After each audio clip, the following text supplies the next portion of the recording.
Welcome to r/entitled parents, where Karen expects OP to put her life on hold to babysit for free.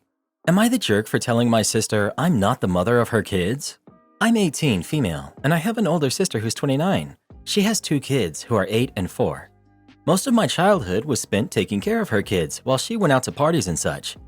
Now that I'm going off to do a course in practical nursing to boost my resume for university, she's asking me to put my future on hold and look after her kids so she can enjoy herself before I leave for university.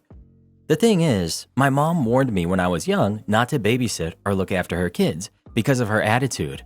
I didn't listen though. She also said this might be my sister being jealous because she used to go to nursing school, but made friends with the wrong group of people, and in the end she didn't pass her final exam, so she dropped out of school. So everything came to a head yesterday because applications for the course started yesterday. When I was talking to our mom about it, my sister heard that I applied. She got upset and started shouting about how selfish I am and how this is the only thing she's ever asked me to do. Like I didn't spend my whole childhood from age 11 to now looking after and taking care of her kids. I told her to stop being childish, and this isn't my fault that she had kids, and I'm not their mother. Her kids do call me mom. They have for about 2 years now. Even when corrected, they still call me mom. Apparently, I should have said this sooner. She started yelling at our mom, saying I'm her favorite because if I wasn't, she would tell me to put my future aside and help her with her kids. Our mom told her point blank that she would never tell any of us to put our future on hold. She said she gave us all the same opportunity and it's not anyone's fault she didn't use hers wisely. Now she has kids and I'm going to take my life more seriously. She needs to take responsibility for her kids because no one told her to have them and she can't look after them. She started crying and left. Then my mom started yelling at me, saying she warned me from the very beginning and I didn't listen.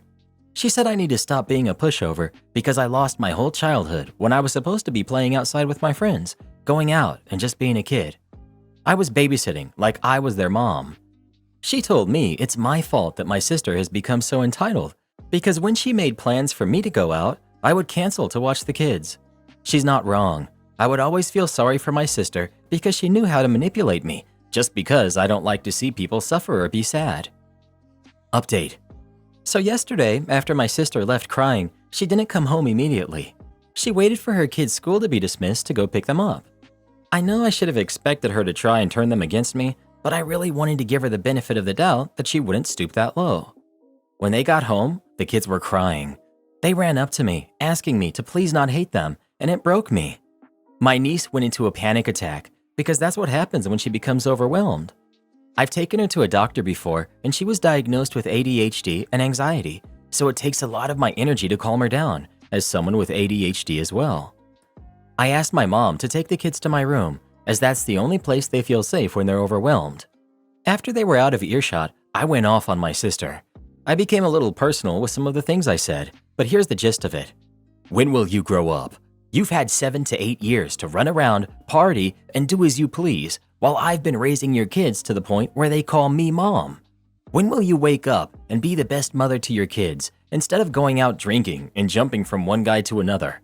I'm sick and tired of you. I'm not putting my life on hold for you. I've done enough for you. I love the kids, but as the only sensible role model they have, I'm doing this to show them it's okay to leave people behind. So get your crap together and be the best mother you can to those kids because they're amazing. Do you think dealing with 2 kids who have ADHD and are on the spectrum is easy? It's not, but I did it without any help from anyone, not even mom, because she was always working and I can't really blame her because dad passed away, but she was the one to work and provide for my younger brother and me. So yeah, I basically raised 3 kids from age 11 until now, and that's going to change. I left her in the living room and called Tony and James, my nibblings' fathers. I explained the situation and I told them it's time for them to become a part of their kids' lives. Like they can't just send child support because kids need their parents for proper development. Our 34-year-old brother, Josh, called mom and told her to have me pack my bags and move in with him until my program started. I'm going to write letters for my nibblings so their mom doesn't cause any more damage. I've made a list of things they like, how to get them to take their medicine, and how to calm them down. I even have a scrapbook of all of our moments for each of them. I did later explain to them that I'll always love them. I'm worried even though I taught my niece how to take care of herself and her brother. I don't want a repeat of my upbringing. They deserve way more than that. My mom also apologized for not being a good mother. I've forgiven her. Later, after I had finished helping my nibblings, I started my homework. My sister came into my room asking if we could talk. I said yes.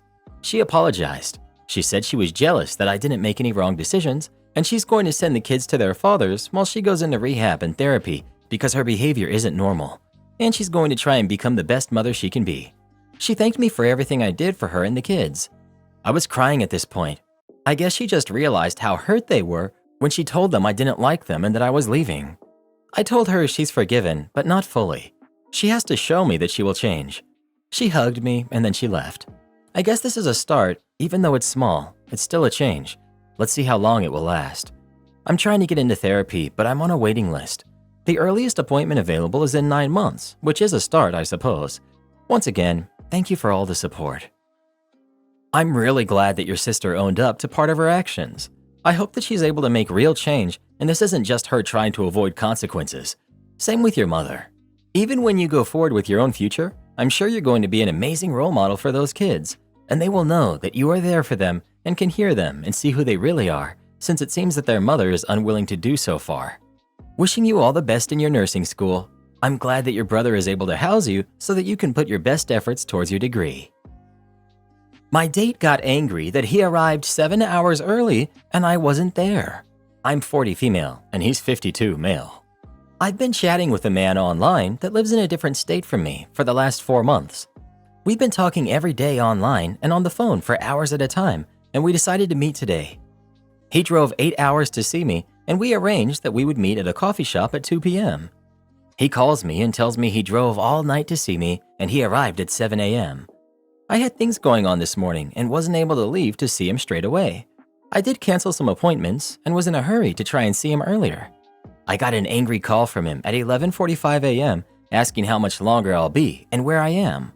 I said I'm leaving in 30 to 45 minutes and I'll see him soon. 15 minutes later, he calls again and starts shouting at me, saying I'm playing games with him and he's sick of waiting for me, and I'm playing games with him and he's driving home and forget the coffee date. I managed to calm him down and left what I was doing. I was getting my hair done. And yes, I left the salon with it half done and went to meet him immediately. When I got there, he was cold and angry, and he said, "You're not what I want. I don't want a woman that takes forever to come to me." I tried to explain to him we arranged to meet at 2 p.m., and just because he decided to drive all night to see me and arrive early, that was great, but I couldn't drop everything to see him. He was so angry that he was rude to staff as well, and he was complaining that the coffee wasn't good and it was cold, etc. Everything was bothering him, and in the end, he just left me there and said he's leaving and is going home. My heart is broken, as I've spent 4 months getting to know this man, so many hours online and on the phone, and this is how it ended? He said he felt that if I was serious about him, I would have arrived within 2 hours of him arriving instead of coming at the time that we had both arranged. Am I in the wrong, and did I mess things up? Should I have done something different, and the outcome would have been different? Respectfully, why would you want a good outcome with this guy?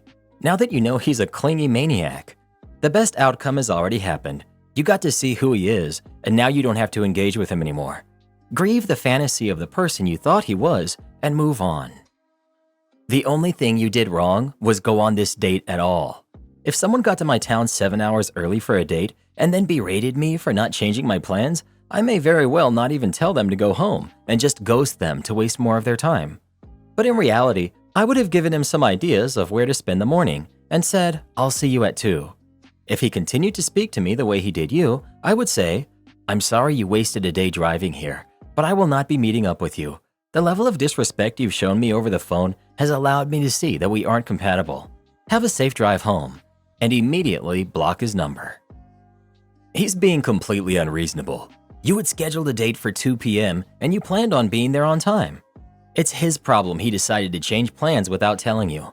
Honestly, I think it was a power play. He hoped you had things planned and wanted to make you cancel them. When he realized he couldn't control you, he snapped. In the future, you really shouldn't drop anything to go see a man who's apparently furious at you because of something he did. He doesn't sound safe to be around. Definitely more dangerous than a bear. Driving 7 hours for a coffee date? He drove that long and you didn't plan anything more than a coffee date? Like for him to get a hotel and plan something more substantial? What on earth? You spent 4 months getting to know him, but couldn't arrange your time around a visit? Sorry, but this was a bad idea in the first place. If I'm making plans with someone who's driving 7 hours to see me, there's going to be a whole weekend planned and confirmed beforehand. There would be proper planning and communication on both sides, and it's not going to be a simple coffee date. I say forget the whole thing. You're both in the wrong here. Well, who do you think is the jerk? OP or her ex-boyfriend? Please let us know. I think homeboy's been listening to too many of those podcasts, the ones where the guys call each other bro and talk about all the women they've been with. Just show up 7 hours early, bro, and if she's worth it, she'll cancel her plans and be there immediately. By the way, don't forget to join my super duper elite private membership club for warrior men. It's only $99 a month, and you'll instantly learn how to become rich and powerful and make women be obsessed with you. I don't know how anyone's still falling for that stuff. Am I the jerk for putting a lien on my brother's house and refusing to remove it until he pays me? I do house renovations as a business. Even when I do work for family and friends at a discount, I have a contract. My nephews are getting bigger, and they want separate rooms. My brother asked me to help him finish his basement, make a couple of rooms down there, add a washroom, add a kitchenette, and wire up a family room. I priced it out and said I would charge him $32,000, including materials. This was a sizable discount. The bathroom alone, I would charge anyone else $15,000. His wasn't even roughed in. He never paid me. He always had excuses. I paid for the materials and I paid my guys for the work. We did it when I had downtime, so I didn't lose out on other money, but it still sucked that he did this to me. So I put a construction lien on the house. He didn't care, and I wasn't going to make him homeless. That was 2 years ago. Now he got a new job and has to move. And to get a new house, he has to sell his current house, which he can't do because there's a lien against the property. He called me to get me to remove it. He promised he would pay me as soon as it sold. I told him, forget you, pay me. My parents called me to tell me they would pay what he owes. I said I would agree so long as he paid them back, and if he didn't, then any money he didn't pay back had to come out of any inheritance we were getting, God forbid, and that interest started accruing from the day of the loan. They agreed that that was fair. My brother called me to scream at me for involving my parents and our inheritance. I reminded him that he involved them, not me. He finally took money out from a line of credit and paid me, with interest. I'm a reasonable man. The house sold over asking, and the finished basement suite made a huge difference in what he got. He's still upset with me for doing it, but I did everything legal and by the books. Not the jerk. Bro seems like he was trying to get it for free and never would have paid you unless you forced the issue. Forget you, pay me, sounds entirely reasonable approach here. Not the jerk. You were smart to put a lien in place. I don't know why all these people are mad at you. It's a business, and it's none of their business. Am I the jerk for dropping my daughter off at my mother-in-law's house and not picking her up when requested?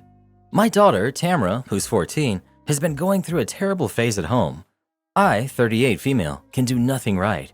All she does is argue with me and scream. She will not do her chores, and she makes my life harder for me and her little brother, who's 12.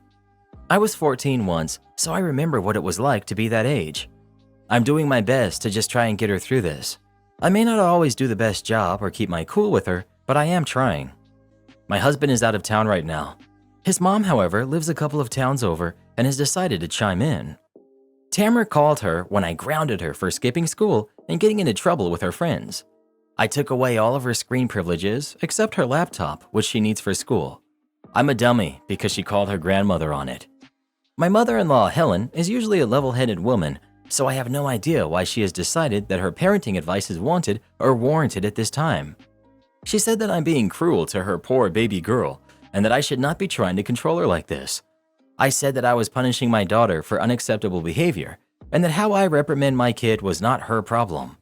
She countered with the fact that she raised 4 kids, all boys that way, and that she did not have to punish them this way. I know her youngest was out of the house before smartphones, so it is different. My daughter came into the room while I was talking to Helen and started screaming about what a terrible person I am and that she wants to move out as soon as she can. Helen said that none of her kids ever said that, so she must be a better mother. I asked her if she was serious and wanted to give it a shot. Tamara jumped at the opportunity and begged her grandmother to come pick her up. Helen agreed. I drove her to Helen's house and said I would come back when my husband gets home and we can talk. I dropped her off on Saturday, 3 days ago. Helen started calling me on Sunday. I needed to come get my daughter. Sorry, I can't. My son and I went to visit my folks for the week. I thought it would be a good opportunity to see my parents at their farm since my daughter hates it there away from her friends in the city. My parents are also the last people on earth with dial-up internet. My son does not care because he gets to play with the horses. It's a little early yet for foals, but who knows? Helen asked me to please come get Tamara. She even called my husband. He called me and I told him what was going on. He said that if his mom had asked for it, then she needed to follow through. I love that guy. I also fielded calls from my two sister-in-laws. They asked me what was going on, so I told them. They asked if I was really going to leave Tamara with our mother-in-law for another week. I said that's where she was staying unless they wanted to watch her. They both noped out without suggesting that I go get her. Tamara and Helen each have their reasons for thinking I'm the jerk, but I don't think I am. Am I the jerk? Not the jerk. Maybe this will teach your daughter a lesson about how to behave. Ignore everyone calling you a jerk. I guarantee you they have feral kids. Am I the jerk for not telling my roommates that I'm the landlord? I, 28 female, got a job when I was 17 and lived at home saving as much as I could until I was 26, at which point I bought a small apartment for myself with a small mortgage that I could afford whether I rented or not. It has 2 rooms. One is bigger with an en-suite and the other is a single. I didn't want to live alone for safety reasons, so I posted about getting a roommate, them having the en-suite. I got lots of messages, but when people found out I was the landlord, they usually left the conversations. I was very upfront that I wanted clean, tidy, organized, quiet, non-drinking people, and my sister said that was probably sending a toxic message since I was also the landlord. So I stopped mentioning that, and very shortly after I found people. They're a really nice engaged couple who are 29 and 28, and though I wouldn't say that we're close best friends, we are friendly, having dinner together sometimes, and the living situation has been nice. The rent was on the cheaper side of average in our area. We split bills, streaming, and internet, etc. But they did not know that I was the landlord. I will fully admit, I can be strict. I hate things being messy, disorganized, and loud, and especially since I'm the owner, I want things sorted out quickly to avoid damage. So a few times I have scheduled checks to get things rolling if they're being pushed aside, and mentioned I might have to complain if things weren't tidied up properly. Recently, the girl has had some health issues and has been working less, which means they have been struggling on paying rent. Again, I don't need their money to pay off the mortgage, but I have been using it to help give me some extra money. I decided to come clean and mentioned I would cut the rent payments fully until she got better and found stable work again. They were nice about it and took the deal until she got better. Then they moved about last month and I went on the search for new roommates. They started trashing me to everyone they knew about how I lied about being the landlord, was a strict pain in the backside, was trying to steal their money, was a real pain, how strict I was, how I was trying to steal their money in a cost of living crisis to pay off my debt, etc. Word has gotten around and I've actually stopped taking inquiries. Some of my friends and family members are saying I was a jerk and I should have been honest about it from the get-go. Others are saying I didn't owe them that information and ended up doing them a favor. I don't really know what to believe. Was I the jerk? Edit. They were paying for a single room together, like what someone alone would have been paying. It wasn't doubled because they were 2 people. I didn't need the extra money. I just wanted to live with people to feel safer at home. What I was doing was legal where I am. I checked beforehand. No, I wasn't ridiculously strict. They could have a drink, just not parties or big groups. And I did give good timelines for any inspections far above the minimum requirement. Just for clarity, for damages, I meant things like a window being left open and it rained, so water damage was a concern. Breaking the front door lock after using the wrong key and it needed replacing. Replacing their toaster because the wires were exposed and I was worried about a potential fire. Their habit of leaving the stove turned on with nothing on it. Noise and stuff wasn't an issue. It was just something I put in the ad to deter party people. Messes only became an issue after it was left there for a few days or a week in communal areas and was getting in the way. Okay, let's look at this differently. There's someone who is happy with the rent cost, happy with the rules. They sign papers and move in without knowing that their roommate is the landlord. They get along fine for a long time, then they learn that they were always living with the person who owns the flat and go crazy about it. If you are not legally required to disclose who is the landlord when renting out in your country, then not the jerk. Ask yourself, why would someone be fine with paying that amount of rent and becoming friends with their roommate. But the moment they learn the truth, it's no longer fine. Because they would feel entitled to your assets, and even if they pay below average rent, they would consider you ripping them off and start to guilt trip you into lowering the rent, and would consider that they might be such a good friend to you that you need to let them live together for free forever and babysit their upcoming babies too, and pay for their college as you are such a big homeowner.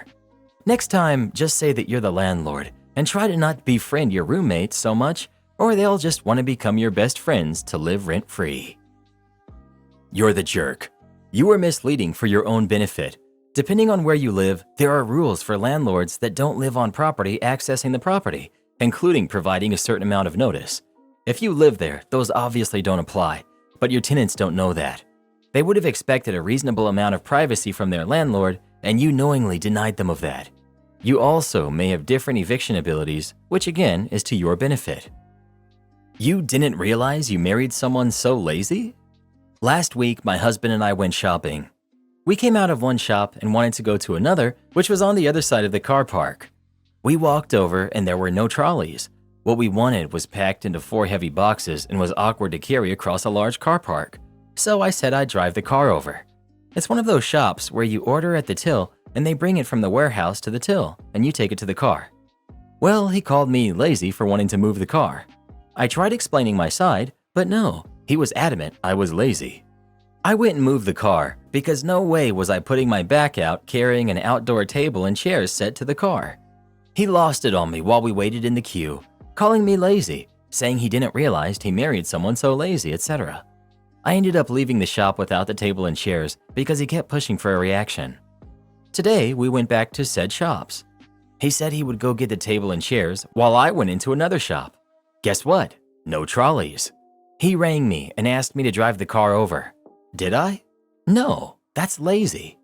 He started to get upset and realized he didn't have a leg to stand on. He carried each box separately from the shop to the car, 4 trips there and back. Each time he asked me to move the car and I said that it was lazy and I didn't realize I married someone so lazy. Am I the jerk for refusing to let my estranged sister and her husband stay in my vacation home? Before we got married, my husband used to live in a nice little house that he kept and added my name to the deed, and we use it as a vacation home now. We only use it 2 or 3 times a year, so we do sometimes let friends or family stay there for a few days or a week if they want to get away. This has never been a problem for us. But now we were asked to let my estranged sister and her husband stay, and I said no. My husband is in 100% agreement with me on that. My sister and her husband are at this present time homeless. They were renting for several years and in the same place a long time, but they got kicked out due to issues with their landlord and they're in desperate need of a place to stay until they can find a more permanent place. Background: my sister and I were very close growing up. My best friend for my entire childhood was a guy. The guy who is now married to my sister, for those who can probably guess. I always had a huge crush on him, and honestly, I was in love with him by the time we were 20. My sister also had a guy she liked, but not super well. When I was 20, we were all at a party, and the guy my sister liked flirted with me. My sister was upset, even though I didn't flirt back, and told him I wasn't interested. She told me we don't do anything with guys the other liked. I agreed. I never would have done that to her anyway. A year or 2 later, my relationship with my best friend changed. He was flirting with me, and I was flirting back. He was more physically affectionate, and he started kissing me, and it felt like we were slowly becoming more than best friends. Things were progressing like that, and then suddenly I discovered that him and my sister were a couple, and had started hooking up. He told me that he wanted to keep his options open, and my sister told me that she really liked him, and she wanted me to understand. I called her a hypocrite for doing that, when she turned on me for the guy she had liked flirting with me after I turned him down, and then promising and making me promise we'd never do that to each other. She told me it was different. I told her I would never trust her or look at her the same way again. They told me I didn't own him. I told him he was messed up for leading me on when he wanted my sister. Our family took my side afterward, especially my other 2 siblings. I haven't seen or spoken to my sister or her husband since. It's our parents who helped set up this request for a place to stay. They were disappointed when I said no. My other sister and brother are firmly on my side, and they were disgusted my sister and her husband would even dare to ask me. My sister said, at least I get to live out my dream because I'm married and we have kids, and she can't have any. And the least I could do is put aside petty childhood drama to help them not be homeless. My sister and her husband called me a jerk for refusing, and even my parents said I was going too far with the estrangement by refusing to help. Am I the jerk? Not the jerk, but are you concerned that they might go to your cabin anyway? I would make sure to secure the property and the locks. You owe your sister a big thanks. She got the guy and is now homeless. You got a runner-up, and he gave you a holiday house. Boomer threw a tantrum about people working from home, so I embarrassed him in front of the team. I work for a real estate development company that's about 25 to 30 employees in total. The ages of the people I work with range from 23 to 68. We're expected to be in the office twice a week on days of our choosing. Most of the employees love this system, even the senior level people. Some of the older crowd prefer to be in the office. I have no issues with this, as everyone is free to do whatever works best for them. We have this one employee who's quite old and always has something bitter to say on our morning meetings. He isn't a senior level employee, but most of us answer to him out of respect for his age. He's made some of us run personal errands for him and do additional admin work he doesn't want to do. He's just an old bully and always has something negative to say about our generation. One day he was tasked to do some admin work for our manager and he asked for help on it. I had back-to-back meetings and a boatload of work to do. I told him I couldn't help. He was visibly frustrated with me and told me off to my manager. My manager spoke in my defense as she knew how busy I was. Still, I was annoyed with how he handled that. The next morning we had a full team meeting and the topic of working from home came up, and obviously he had a few words about that. He said that his generation was harder working, that our generation has become extremely lazy, that working from home is just an excuse for people not to work, that our generation has it so easy and how people worked harder back in the day and didn't slouch at home pretending to be doing their job. It was a very clear jab at my team and I. I was honestly so fed up after what had happened the day before. I snapped back with, well, back in the day, people could afford a house and support a family off a single person's income at 25. Some team members started laughing and some looked shocked. Immediately, others started chiming in. My coworker added that most people could afford to rent a place on their own for less than a third of what it costs now. I then said, most of us are almost 30 and can't even afford a car, so time and money wasted on transportation makes a huge difference to some of our lives. For the first time ever, he didn't know what to say. He just stayed dead quiet and tried to nervously laugh it off. The way me and my coworker were talking was very calm. It didn't come off as rude or condescending. It felt so good to watch our managers nod alongside and agree with us. Sweet, but simple revenge. Edit. I'm getting a lot of people saying that I should have brought up the fact that he distributes his work to others. This was a meeting with the whole team, and bringing up an HR dispute would be extremely unprofessional. I opted for a subtle approach. If someone accuses you of doing nothing, working from home, and slacking off, just throw it back at them. When you work from home, do you slack off? Is that why you think everyone else does? Karen loses it over my t-shirt. Never thought I would need to post here, but here we go. In the mood of the spooky season, I bought a t-shirt from a souvenir shop that says, "Let's summon demons." It's dark for some people, I get it, but it's Halloween season, so I didn't care.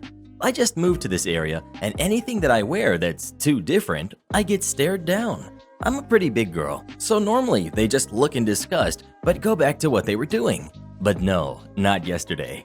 My fiance and I were in the mall near my new apartment. I was wearing my shirt while my fiance was wearing his usual polo and jeans. As we were in the mall, I get my fair share of, "What the heck is she wearing?" looks from employees. I wanted to go to a well-known body wash place to buy hand soap. My fiance knows how long I would possibly take, so he left to go to a game shop. While I'm in the store, I find the hand soap and start reading which one is which. As I'm looking, I see maybe 4 more people come into this empty store. A mom and her daughter. I only know that because of the rest of the story. And 2 older women, which I assume to be an aunt and a grandmother. The daughter was about 17-ish. She runs directly to body wash set behind me on the display table. I find my soap and put it in the bag and walk to the other side of the store. Then I hear, "Excuse me." I look behind me and it's the daughter. "Oh, my bad, you don't work here. I thought you were stocking the store." I was in no way dressed like the employee, but whatever. "Yeah, sorry, no, I don't work here. But since I love this store, I probably can help you." She then asks me for a certain scent, and since I could see it from where I was standing, I showed her. She looked at my shirt and started asking me where she could buy one and blah blah blah. I gave her all the details and even told her where the store was in the mall. She starts laughing about how I must know the mall very well. I guess her mom heard her talking and walked towards us. "Come on, daughter, I found your scent." Entitled mom grabs the daughter's arm. "Wait, mom, look at her shirt. I really want one. It's so cool." I smile and look at the mom. As she reads my shirt, her face starts to turn into a look of disgust, like if she had just seen roadkill splatter on the windshield. It was very awkward, and she didn't even try to hide it. This is not word for word, but this is basically what happened. Entitled mom. "No, you don't need a shirt like that." Grabs her daughter. Daughter pulls back. "No, mom, I'm talking." I just stand there confused. Entitled mom. "Listen, I know that it's Halloween, but my sweet baby does not need to see this crap when going to the mall. What's wrong with you? Are you possessed?" Me. "Listen, I don't care if you like it. And girl, if you want the shirt, you can afford it without your mom being in the way." I start to walk away. Entitled mom starts to follow me around the entire store, calling me names and saying how I shouldn't be welcomed at my college. I go to a well-known private Catholic university nearby. She knows because my keychain is hanging out of my pocket that says the school. She starts yelling and asking for my name so she can call the school. I literally tried my best to finish my shopping and to leave, but none of the workers helped me. I checked out with her still behind me yelling. I get done, and she yells that I'm stealing and that the police need to be called. Luckily, the workers didn't do it. She continued to block me from leaving the store, and she grabbed my arm trying to drag me back in the store, so I slapped her. Entitled mom starts crying. Her daughter grabs her, and she looks at me with the most apologetic look. My fiance was standing outside the door, thank God, and grabbed my hand and rushed me to the food court to get me to calm down. I thought that was the end, but nope. Entitled mom literally must have called the store security, and they were looking for me around the mall. They eventually found me. Security searches my bags and looks at the receipts, then asks me about why I smacked her. I told them I can explain everything. Entitled mom is yelling at the other security guards, saying, "Don't let her get away with putting her hands on me." To sum up the rest, basically I got set free. Entitled mom was let go without security calling the police or letting me figure out who she was because I want to press charges. I can't believe this even happened over a shirt. I'm really upset about the whole thing. My fiance has been calming me down. My university takes things like this very seriously. They are currently doing an investigation of their own to find out who that lady was and why the mall didn't do anything to really help me. A lot of people have asked why no one did anything. I don't know about the employees, but for the sake of the customers, the mall was only allowing 25% of people in, plus there was like maybe 20-ish people from what I saw in the mall. To clear up on why my university is involved, a couple of years ago, a guy was basically hunted down from a convenience store all the way back to the campus. They were bothering him at the store and chased him back, calling him names and threatening him. Parents and students asked what the school was going to do, so they made up a little task force of law people to help students figure out the green light for situations that need to be dealt with by the law. The task force holds people from the school's law team and campus police. Update: I just got off the phone with my school's lawyer. They said I definitely have a case that she's willing to help me with. She said that I had a meeting with them tomorrow and that all I need to do is work with them. What would you do in this situation? Would you press charges on Karen or not? Please let us know. Next time, wear a Live, Laugh, Love shirt instead. Crazy roommate's mom hates me. Okay, this happened when I was about 20 years old and I had already been living on my own for about 2 years at this point.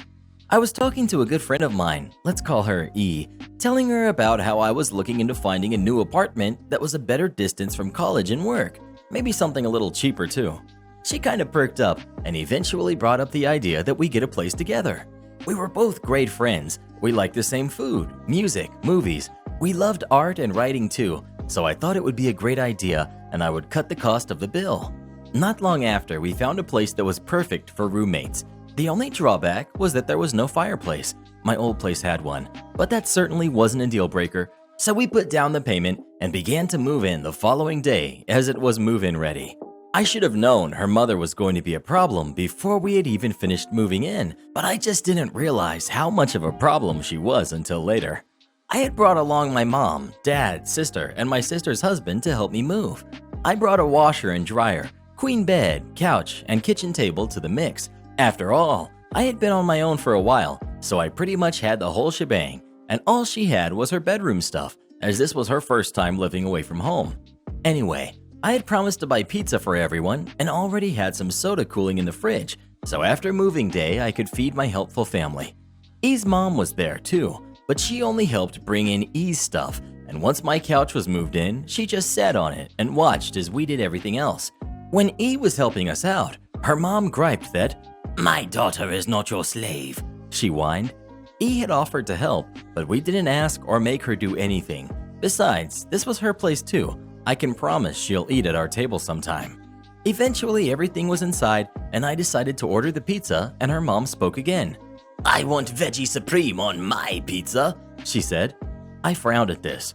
I'm okay with veggie pizza, but I know what the rest of my family likes, and I was only ordering 4 pizzas.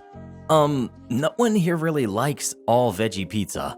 I guess I could do one that is half veggie, I offered. "What?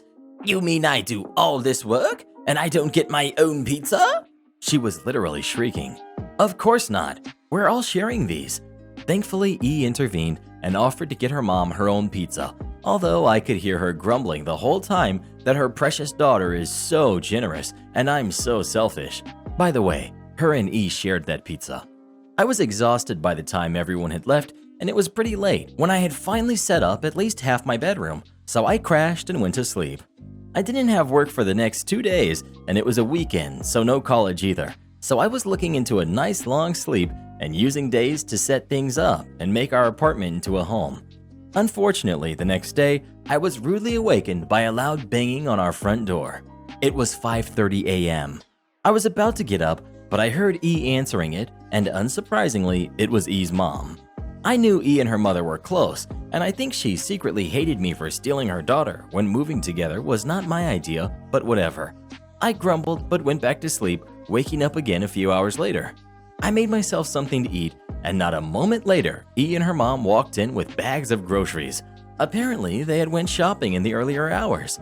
As she set the bags down, she looked at me with that familiar tinge of disgust, which I will become accustomed to. "Listen, we just spent over $100 at the store today getting things that you can both use. I expect at least half of what I bought to be reimbursed right now," she demanded. She made sure E was out of earshot before saying this to me. "Excuse me?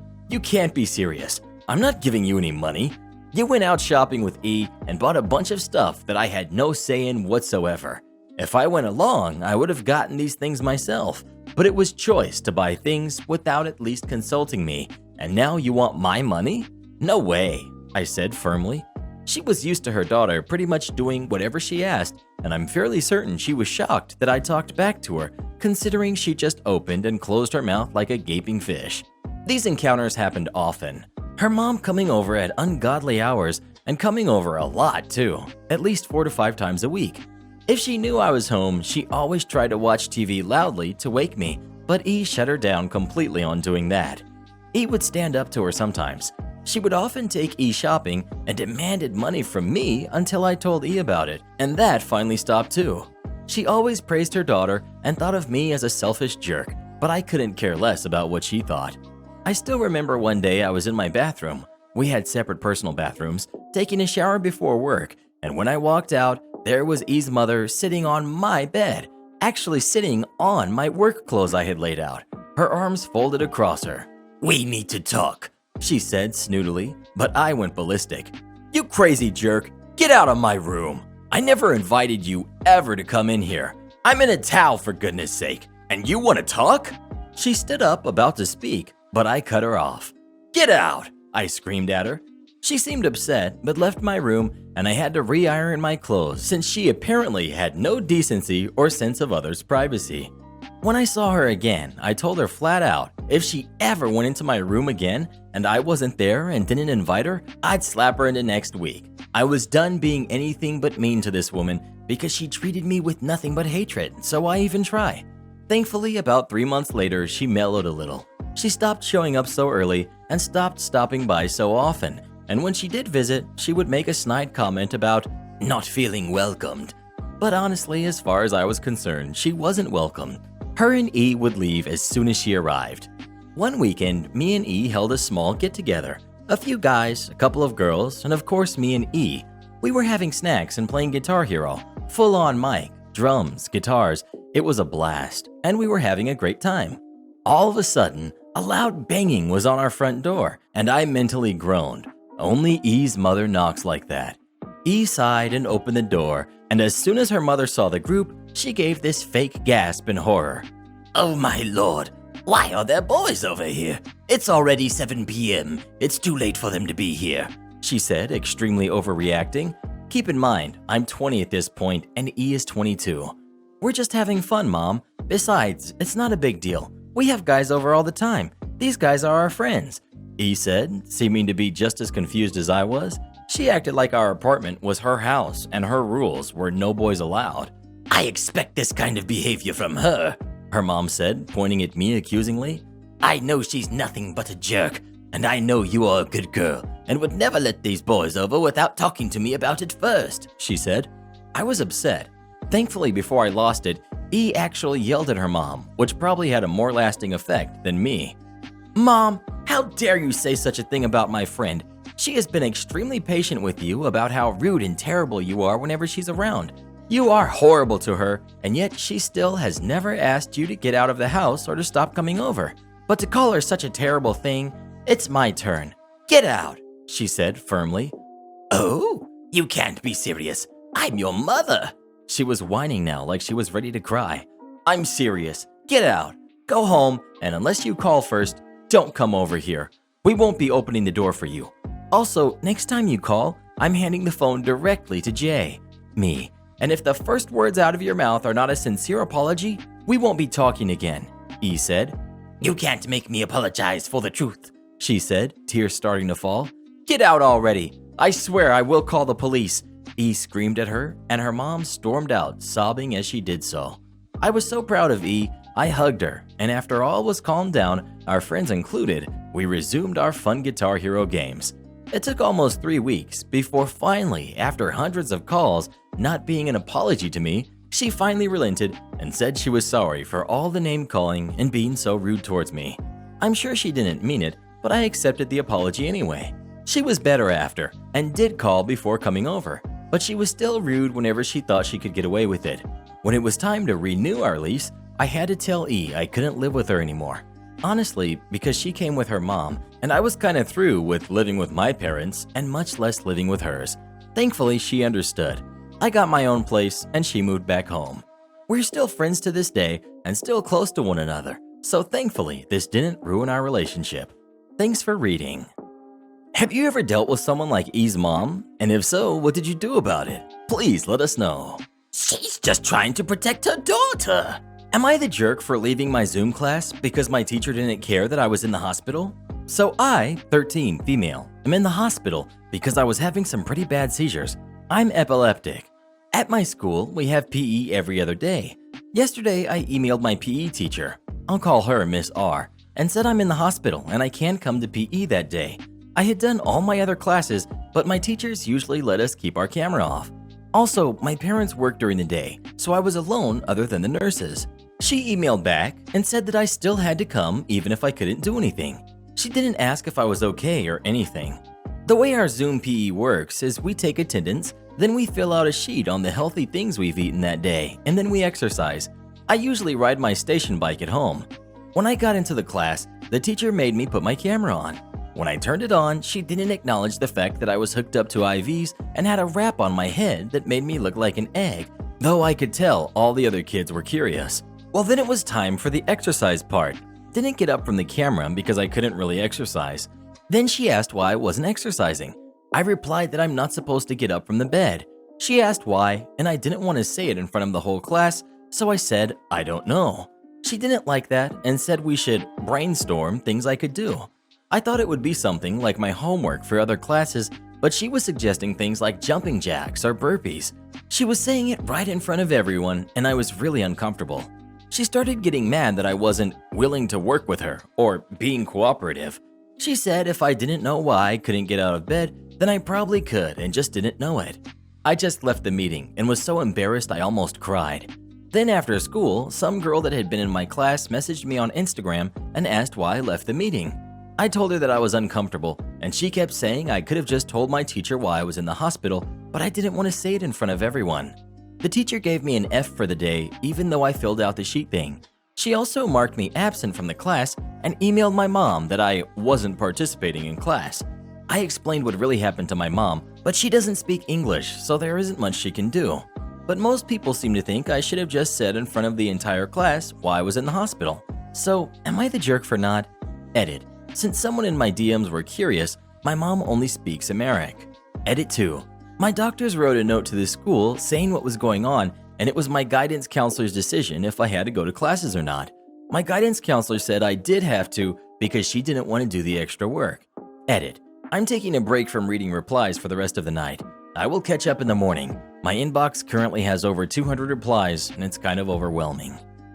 It's not a taxi, but I'll take the cake. This happened in the early 2000s, 02 or 03. A small background is needed. At that point in my life, I'm a third-year nursing student in the capital. I'm sharing my apartment with a good friend, and he is sharing his car. The alleged car was the major factor of the story. It was a brand cherished by taxi drivers and also yellow, the color of taxis in the capital. The major differences from a taxi were the lack of the taxi sign and that it was a hatchback. Taxis are sedans. It was common for someone to flag us down thinking it was a taxi until we came closer. Anyway, it was summer and my friend was island hopping with his fiancée and had left the car behind. I had woken up to almost an empty fridge, and since I was paid the day before, I decided to forego the small convenience store in my neighborhood and drive to the big supermarket. I jumped in the car and took a major road artery to the store.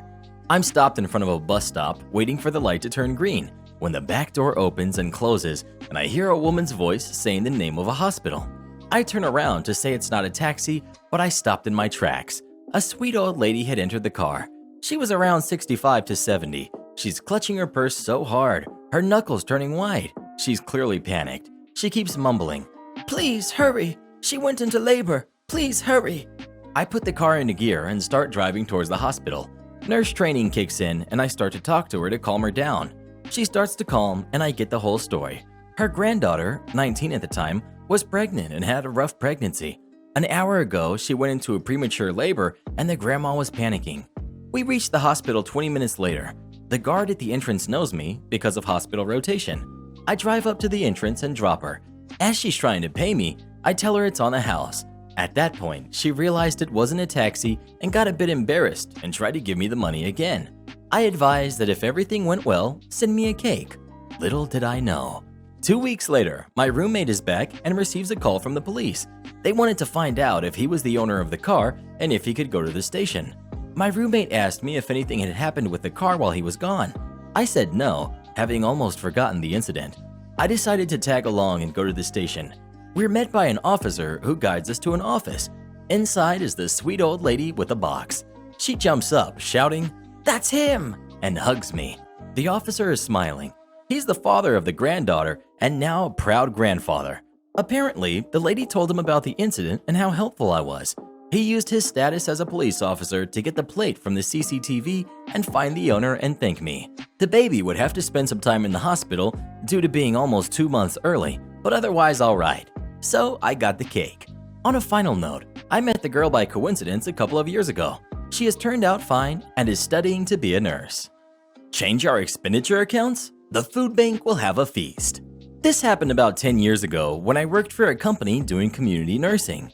We were provided with company cars and a prepaid card for expenditure, fuel and food. The card had a limit of 400 euros per week, the card resetting to the 400 limit every Monday morning. Despite the 400 euros limit, the usual amount any of us spent each week was around 150 to 200 euros, depending on travel. The usual was to get a full tank once a week, which was around 55 to 60 euros, and the rest was coffee and lunch. Enter Chad. He was the financial officer and had some pretty unique ideas about changing the finances of the company. One of the ideas he instituted was a change to our prepaid cards. He dropped the limit to 50 euros a day, with the card resetting every day. As you can understand, this was a problem, especially if you consider that a full tank cost 55 euros minimum. If you used the card for fuel, then the rest was paid out of pocket. We couldn't be reimbursed for the money because you have a company card. Learn to use it more efficiently. Initially, most coworkers were spending 30 euros on fuel and refueled 2 or 3 times a week, but not me. While my malicious compliance tendencies were natural, during my Navy service were honed to perfection by a couple of Master Chiefs. So, enter malicious compliance. I decided to spend each day 20 euros for fuel, some days less, pay for my own coffee out of pocket, and spend the rest at lunch. I used to patron a grill and barbecue place that had a catering side. They also volunteered for a local food bank and kitchen.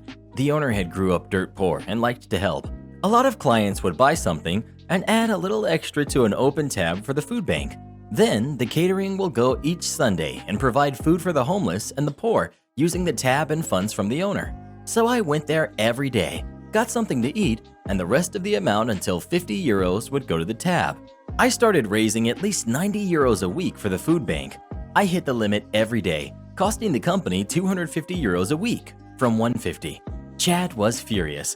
He was trying to save money and I was costing him more. He asked me to explain my expenses, food and fuel. He asked for receipts. I provided them. The receipt said food, nothing else. He finally said I should eat cheaper. I told him the company couldn't force me not to eat whatever I wanted. After that meeting, a couple of workers saw me coming out smiling and inquired about it. I explained what I was doing. The smiles on their faces. Soon afterwards, 6 nurses spent all their expenses the same way. The aftermath. This went on for 2 months. Chad was livid because now he was losing even more money. The solution came unexpectedly. Unbeknownst to all of us, the owner of the company was a major contributor to the food bank. He knew about the restaurant helping out and had seen the richer buffets. He asked the owner at the restaurant about it, and he said a few nurses had started coming, raising the tab, at that point 600 euros minimum. The owner put 2 and 2 together. I was called in for a meeting with the owner. I was anxious because I didn't know what it was about. When I got there, Chad was there also. During the meeting, Chad explained how he was losing money, but he couldn't do anything about it. I explained what our grievance was and how we took advantage of it. Chad replied we shouldn't game the system for something so stupid as a food bank. The owner stopped the meeting right there. He reinstated the old system for expenditure. He reprimanded both of us for the whole mess, me a bit less, and informed me that if I make a donation for the food bank to notify him and he will match it.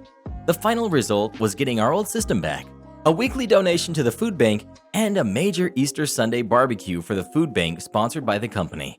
Chad lasted only another 3 months because his penny-saving ways dropped the quality of care we could provide. I stayed with the company until it was sold to new owners who were more like Chad, but that's a story for another subreddit. Am I the jerk for canceling dinner plans to celebrate with my daughter because my stepson was upset? My daughter, 13, and stepson, 11, have not gotten along well since my daughter moved in. She had previously lived with her mother, but I got default custody after her mother turned one of her 24-hour disappearing acts into a never-coming-back one. My daughter and stepson go to the same middle school and were both running for student council VP. There was tension in the house, and my wife told my stepson that if he won, we could go out to celebrate. My daughter asked if this applied to her as well, since he wasn't her only competitor, and my wife said of course. The campaign got pretty stressful for the both of them. Then the votes come in, and my daughter wins by 4 votes. However, because somehow the one person who ran for treasurer this year dropped out because of grades, my stepson was offered that position. He saw it as a really pitiful consolation prize and was angry that he had to take orders from my daughter. I felt very bad for my stepson, and he and his mother, who is very type A, was very upset, even though, of course, my wife congratulated my daughter. My stepson refused to be comforted by the fact that older kids get more easily elected because they know more people, and his mother even offered to take her to law office and give him some responsibilities, saying that was better experience than student council would ever be. My stepson then said, "Please tell me you're not going to rub it in my face by taking us to dinner now?" My wife also looks really reluctant to go to dinner. I finally tell my daughter that we weren't going to be going to dinner because our stepbrother was very upset by the turn of events and we need to take his feelings into consideration, and that it was impolite to gloat. That all happened Friday. My daughter ended up crying, and even now, Sunday night, she's still mad at all of us. Am I the jerk? Well, what do you think? Is OP the jerk for canceling the dinner with his daughter or not? Please let us know. Oh, he wrong for that, bruh. Am I the jerk for no longer inviting my brother to my house? Last weekend, I had a small get-together for immediate family only. They're in our social bubble, for my son's birthday. My brother bought my nephew, 8, to our house. He has a history of being destructive to people's homes, and my brother and sister-in-law do not discipline him. According to them, he just doesn't listen, so they just give him whatever he wants. This is not the first time my nephew has destroyed my house, or other relatives for that matter, and I finally had enough. The last time they were over, my son, 17, caught him mistreating our cat. After they left, we saw that he had dumped out all of our soap and shampoo in the bathroom on the floor, and my daughter, who's 15, slipped on the tiles. The last visit, he drew all over a brand new couch with the markers sister-in-law bought him to color with. I had asked her not to let him color on the couch, instead he should color at the kitchen table so it could be washed off. When I confronted my sister-in-law about it, she told me, It's just a couch. You can get slip covers. I told her that wasn't the point, that once again he has come to my house and destroyed something, and I was tired of having to pay to clean/replace the things he destroyed. My brother intervened and said that I was being overdramatic and that he was just a kid. I told my brother that they needed to leave. The next day I called him and told him they weren't welcome back into my house and that they could either pay for someone to come clean the couch or for the cost of a replacement. My brother told me that it was never going to happen. An hour later, I got a call from my other sister who congratulated me for sticking to my guns, and she plans to do the same.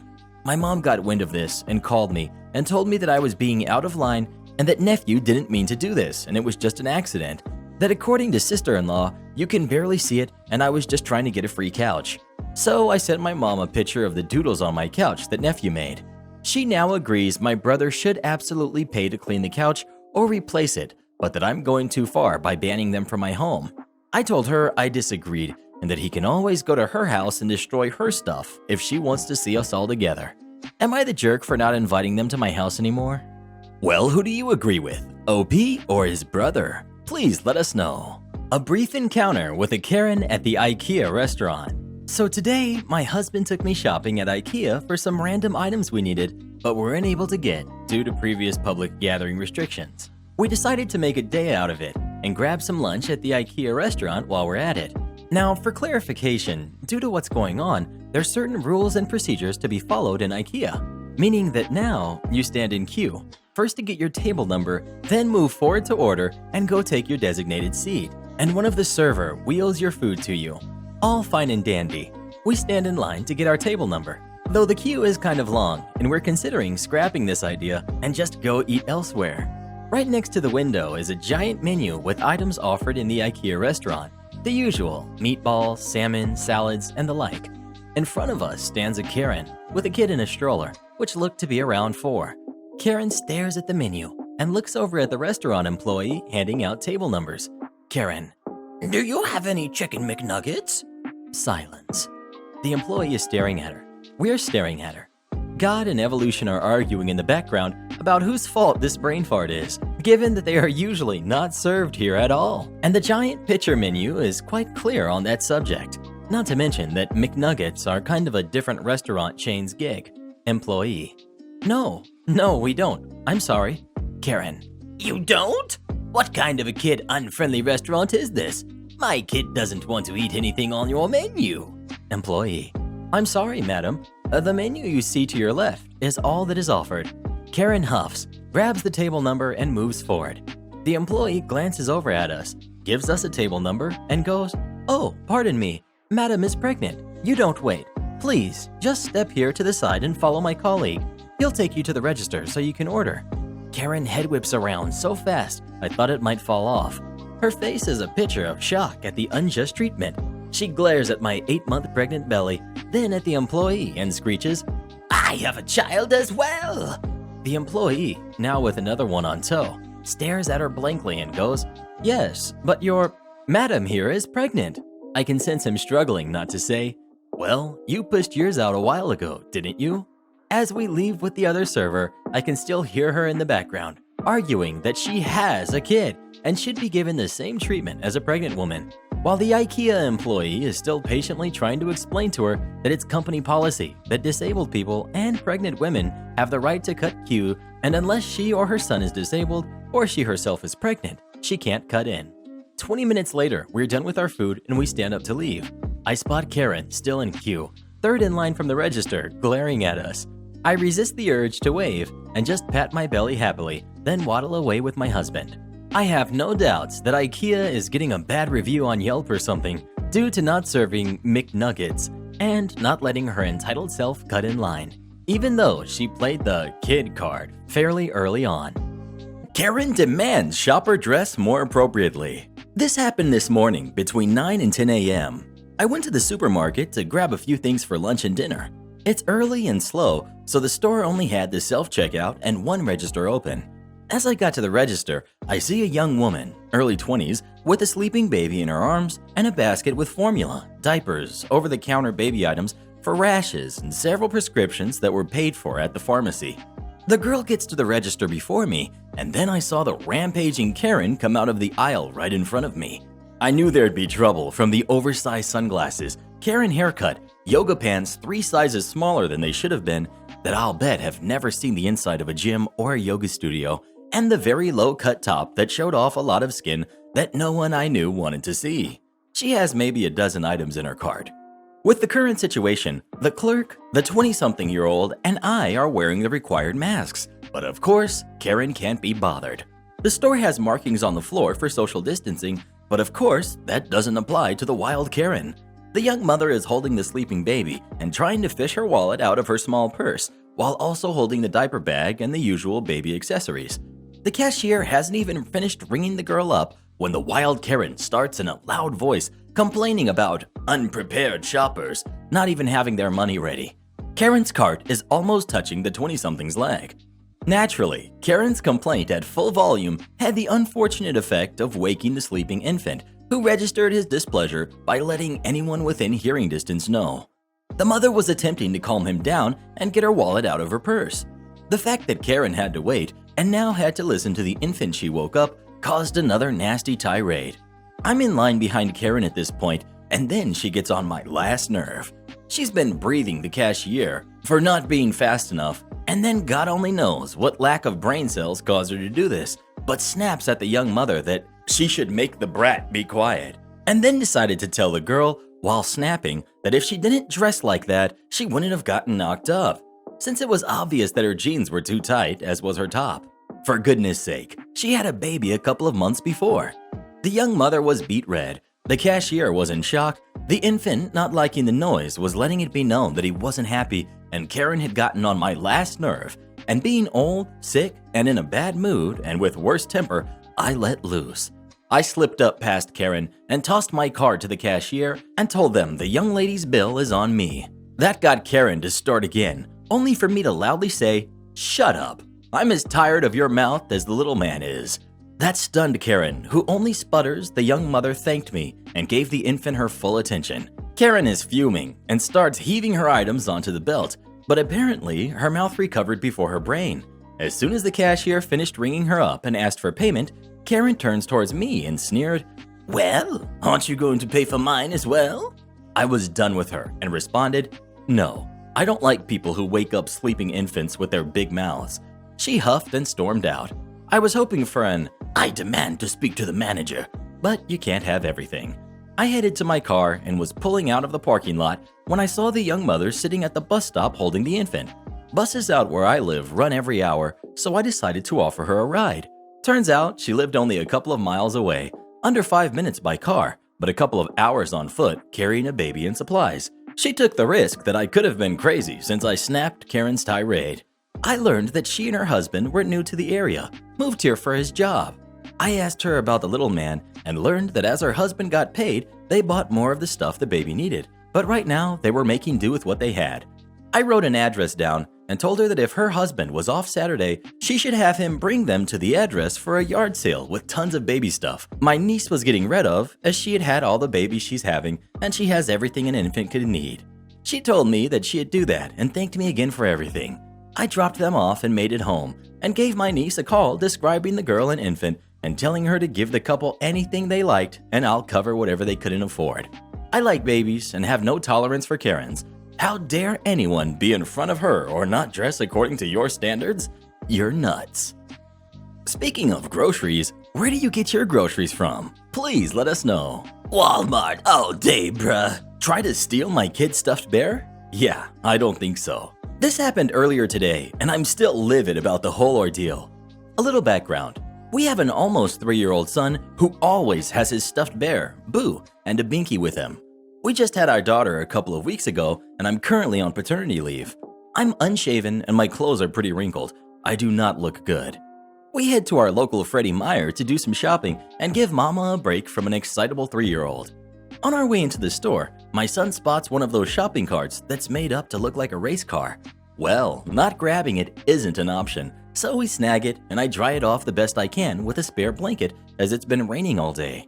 My first experience with entitled mom took place as we were entering the store itself. Can I have that? My son really wants it. Gesturing to the cart and to her maybe 4 or 5-year-old son.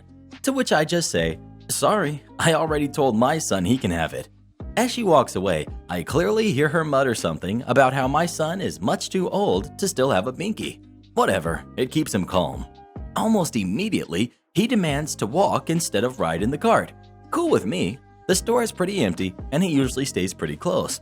So we leave Boo in the cart so he doesn't get misplaced and continue shopping. Well, this time he decided not to stay close. Again, as the store is basically empty, so we play a little chase and we end up a couple of aisles away before I catch him. I carry him back to our cart, but when I get to the aisle, the cart is just gone. Okay, I'm running on little sleep and an excessive amount of caffeine. I probably just mistook the aisle. Nope. After walking another couple aisles, we see entitled mom and her brat in our cart. Our groceries are mysteriously gone. I'm sure for some minimum wage stalker to find abandoned on a shelf. Immediately, my son starts screaming, "Boo back! Boo stuck!" Took me a second to realize that the brat was holding Boo. I am pretty annoyed about the cart, but it doesn't matter anymore. We are going to have to go home. This tantrum will last for quite some time. So I walk up and reach out for Boo, and entitled mom shrieks, "What are you doing?" My son's outburst has already caused quite a commotion, and before I can say anything, a staff of some sort is already here. Staff, is there anything I can help you with? Me, yeah, this woman took my cart, which had my son's toy in it, and I just want the toy back and to get this guy home. Entitled mom, "Liar, this is our cart, and I got my brat this teddy for being well behaved. Something he," gestures at my son, "could learn something about." Me, lady, that's his favorite toy. Turning to staff, can we just look at the cameras? We need this back, and I don't have the energy to fight about this. At this point, entitled mom gets her brat to hand over the toy, and I turn to head out. As I'm walking away, she says something to the tune of, "I'm sorry I gave away your toy, but sometimes it is better to just help those less fortunate than us." I assumed she was trying to save face, and I knew that if I turned around and said anything, it would come out as a yell, which wouldn't help my son's situation. She isn't worth the effort. I've never been this angry in my life. Took a good 45 minutes to calm the little guy down. Am I the jerk for telling my husband that I'll never invite his family again after he said I embarrassed him with my cooking? Title sounds horrible, but hear me out, please. So, I'm 35, female, and my husband, who's 37, male, his family recently moved to our town to live close to us, and my brother-in-law, who got married a few months ago. My in-laws like to gather twice a month for dinner, and they'd have me and my husband visit, 3-hour drive, once a month. My mother-in-law wouldn't accept any excuses that I work and have kids to take care of. She always wants the family gathered at her house. Last week, while we were visiting their new house, my husband made me spend X amount of money for a gift that he didn't help with. Also had me carry boxes to help them move stuff into their house while my brother-in-law's new wife sat on the couch and was served with coffee and sweets. He told them that he wanted to invite them over for dinner the next day, and he didn't even consult with me first, so I had to take the day off so I could prepare meals. I made the main dishes, appetizers, salad, and pound cake. They arrived at 7 p.m. Mother-in-law and brother-in-law's wife didn't move a finger. They were busy criticizing my table setting and giving advice. I put dinner on the table, and my mother-in-law started asking why I used X ingredient instead of this ingredient, saying that she would have liked it. Then said that my salad was not necessary because no one liked this type of salad. My husband just agreed with her, telling me why I didn't do it this way or that way. I was getting mad and lost my appetite. Mother-in-law said the pound cake was not complete and didn't look delicious. My husband told her that he wanted to get one from the bakery, but I didn't allow him. The cake stayed the same while they ate what brother-in-law's wife brought and flattered her. After they left, I told my husband that his mom was being rude and mean to me the whole time, that he should have stopped her instead of agreeing with her.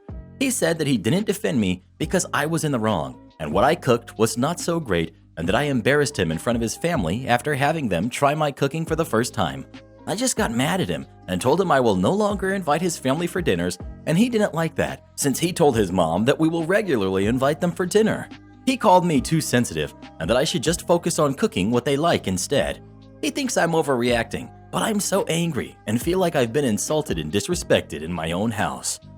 Well, who do you agree with? OP or her husband? Please let us know. I want to know if there's anything actually good about him. I kind of doubt it, to be honest. Am I the jerk for not letting my ex off the hook on child support so he can afford his new life?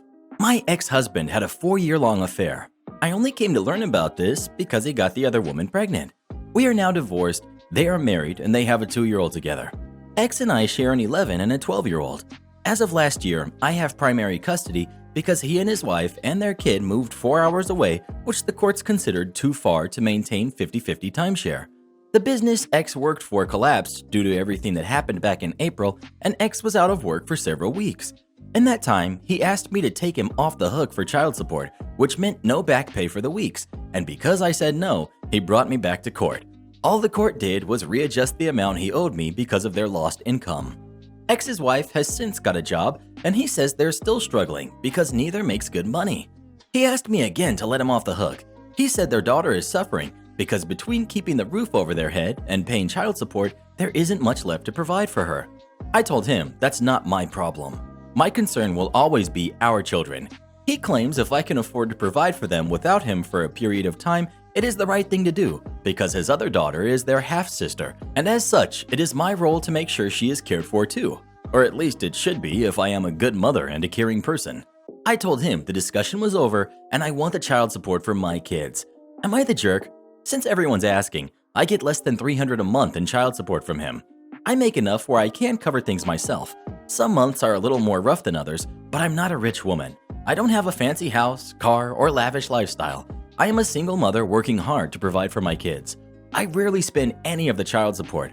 I do everything in my power to put money into my kids' savings, but sometimes when the money comes, especially in winter, I need it for something. I did not make my kids alone. I am not the only person responsible for providing for them.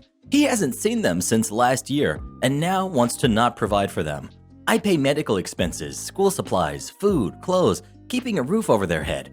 I buy Christmas and birthday gifts, even from him some years, because if they aren't with them, he sends nothing. I do my darn best to make sure my kids are taken care of. Well, what would you do in this situation? Would you let him off the hook or not? Please let us know. Never let a deadbeat off the hook. Few things disgust me more than one who refuses to provide for their kids. Can I get an amen? Entitled friends have hearts set on a baby shower. My sister is pregnant. Great fun, big belly, the works. After the first wave, they had the gender reveal. It was great. Balloons, cake, didn't light the forest on fire. Somewhere at that time, the idea of a baby shower started and a WhatsApp group was created. Now, a baby shower is where you surprise the mother to be with a little party. I'm explaining this because surprise is the big thing in this story. Baby is due in December. We wanted to do it in November, but this month, the second wave is hitting hard and we are in a semi-lockdown. The lockdown restricts us to having only 3 people over from different households per day. When this was announced, the shower seemed off the table. Sister's mother-in-law was devastated. She's the sweetest woman I know, and she really wanted the shower because it's her first grandchild. So in her sadness, she informed my sister that they tried to do a shower, but with the new rules it wouldn't be possible. Sister understood. This was when the group went berserk. How dare she ruin the surprise? What surprise, you might say? Well, most of the girls wanted the party to go through as planned. I think the rest would be better to be done in chat mode. So we've got entitled friends, we've got me, we've got sister. Entitled friend. I think she really deserves it, especially in these times. Other entitled friend. If she really doesn't want a shower, she would tell somebody that. Me. But how can she tell she doesn't want something if she thinks any other form of shower is off the table? Entitled friend. She just isn't the type to turn down a party. Me. We can do an afterbirth shower when the wave has cooled down. Nah, we have a date now. If we cancel this, it won't ever happen. I decided I would be the scapegoat and just call sister to ask what she would want. Me. Dear girls, I do believe you want the best for sister. However, I feel there are too many assumptions made at this point.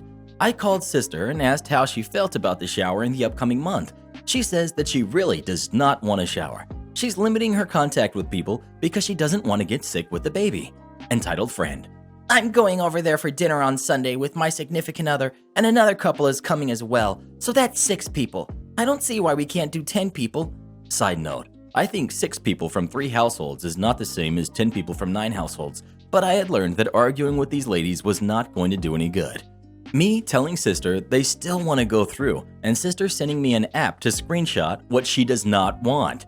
Me, send the screenshot. Entitled friend. But what did you say to her? I only screenshotted her response and WhatsApp image. Me, just ask yourself if you don't believe me. Well, they did. So my sister went on a rant to me that her friends are being extremely selfish and that they should know that if I am her sister, they should just believe me, etc. So that part felt good. In the end, no party. No worries, she's gotten a lot of gifts from mother-in-law, and I gave her 1,000 diapers and 40 packs of baby wipes, so it's not like she's missing out on all the gifts. Am I the jerk for calling a guy stupid after he made assumptions about my family of 19? So, I've seen on other posts this sub isn't a huge fan of big families, so I wouldn't say this would be 100% unbiased, but please be as neutral as you can before you hear the story. Okay, so I'm 16 female, and from a family with 17 kids. Ages 25, 22, 22, 21, 19, 18, 16, 16, 14, 11, 9, 9, 7, 5, 3, 1, 1. But the difference between my family and many other big families is that my parents are amazing. First of all, my mom, 45, who manages people's finances for a living, was able to figure out how to balance books or whatever in order to have any amount of kids while she was pregnant with the oldest. Also, she's able to carve out alone time with everyone, and she's basically a superhero. Well, the other day I was hanging out with my friends, social distance of course, and one girl brought her new boyfriend. He was a bit weird and was kinda acting like he had always been there, and like we were his best friends, even though it was everyone's first time meeting him. But he was nice at first, so I didn't mind. Then I mentioned having 16 siblings. He was like, "Oh, that must suck." I replied that some parents do a bad job, but my parents are pretty good at raising a big family. Then he started making all these weird assumptions to try and convince me to hate my family. Like he would say, "But your parents force you to raise the younger siblings." And he wouldn't even say it like a question. I would reply, "Well, we do babysit, but my parents pay us like they would a babysitter." He was getting mad at me for not hating my family and calling me brainwashed and saying I was in a cult, blah blah blah. After his rant about how my parents don't feed me because I'm so skinny, they do, I just yelled, "Well, I'm very sorry that I love my family and am happy. I'm not going to be depressed and cut off my family just because stupid idiots like you say I should when you meet me for the first time." He started telling me to calm down, even though he had just been yelling at me. Him and his girlfriend left, and the rest of the day was pretty good, and me and the rest of my friend group laughed about it. Well, his girlfriend messaged me and said to apologize for yelling at him. I said he should apologize for yelling at me. She says he shouldn't have to apologize because he was right. This is also more like a friend of a friend. Like, I used to like her, but we would never hang out alone or full-time or whatever. My other friend told me to post it on here. I listened to some of the popular Reddit stories on YouTube, but have never used the site itself. Anyways, am I the jerk? Edit. All the kids under 14 aren't my parents' biological kids. The 14-year-old, one of the 9-year-olds, and the 7-year-old are my aunt's biological kids that my mom adopted. The rest are adopted from foster care. Us older kids are biological though. Am I the jerk for kicking my pregnant niece and her new husband out of my house? This sounds awful, but hear me out. My big sister and I built a house with our income. It's designed so we each have separate living arrangements and such, but we get to live next to each other without bothering the other. So it's like 2 different apartments with a door that connects them. Well, a couple of years ago, I moved to another city, and my side of the house was left unoccupied. My sister's daughter, my niece, called me and asked for permission to move there while she was attending college. I didn't see an issue and told her she could. She didn't pay rent, but made sure to keep the place nice and tidy. This arrangement lasted for about 4 years. A few weeks ago, she announced to the family that she was pregnant and had married her boyfriend. I was a bit shocked by the news. She was fresh out of college and she had barely mentioned her boyfriend, so I'm guessing the baby was unexpected and they decided to get married before having it. But what shocked me the most was going back home to visit and finding out that her new husband, who I was meeting for the first time, is comfortably living in my house and they're already turning one of my rooms into a nursery. I must admit that I got upset and had an argument with my niece. She had never discussed with me the possibility of extending her stay in my home, much less the fact that she wanted to live with her husband in my house. It wouldn't have been so upsetting to me if she hadn't altered one of the rooms already. My sister, her mom, is on her side and calling me selfish for asking them to move out, and she says that since she's the eldest, she has the right to say who can or cannot inhabit the house. I reminded her that I paid for my half of the place, but she's just not having it. This made me feel even angrier, so I just told my niece that she had 2 months to find a new place and it was my final decision. After I cooled down, I realized that I could have asked my niece to pay rent and called it a day, but I feel like she took advantage of my kindness and completely disrespected me and my house by sneaking her husband in and then changing a room in the house. She isn't even sorry.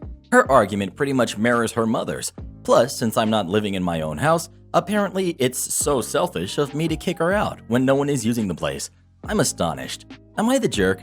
Edit. Thank you for all your replies. I'm answering some questions. My niece and I had an agreement that she was living in my house just while she attended college, no more. She had to take an extra course, and thus she graduated just a month ago or so. So it hasn't been long, and I didn't want to kick her out as soon as she was done. She's family, and I was okay with letting her stay a bit more.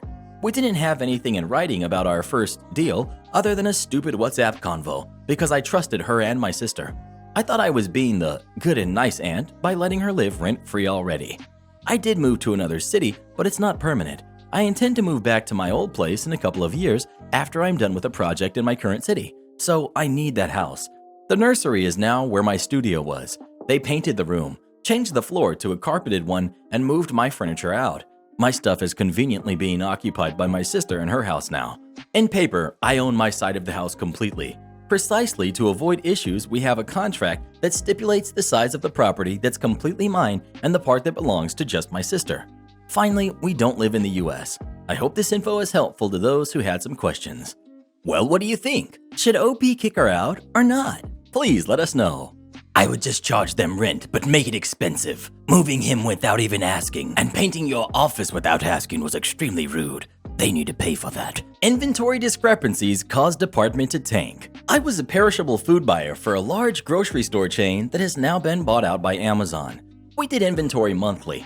A part of my job was to prep inventory counting sheets with all the barcodes for each and every product I purchased that was used in our deli.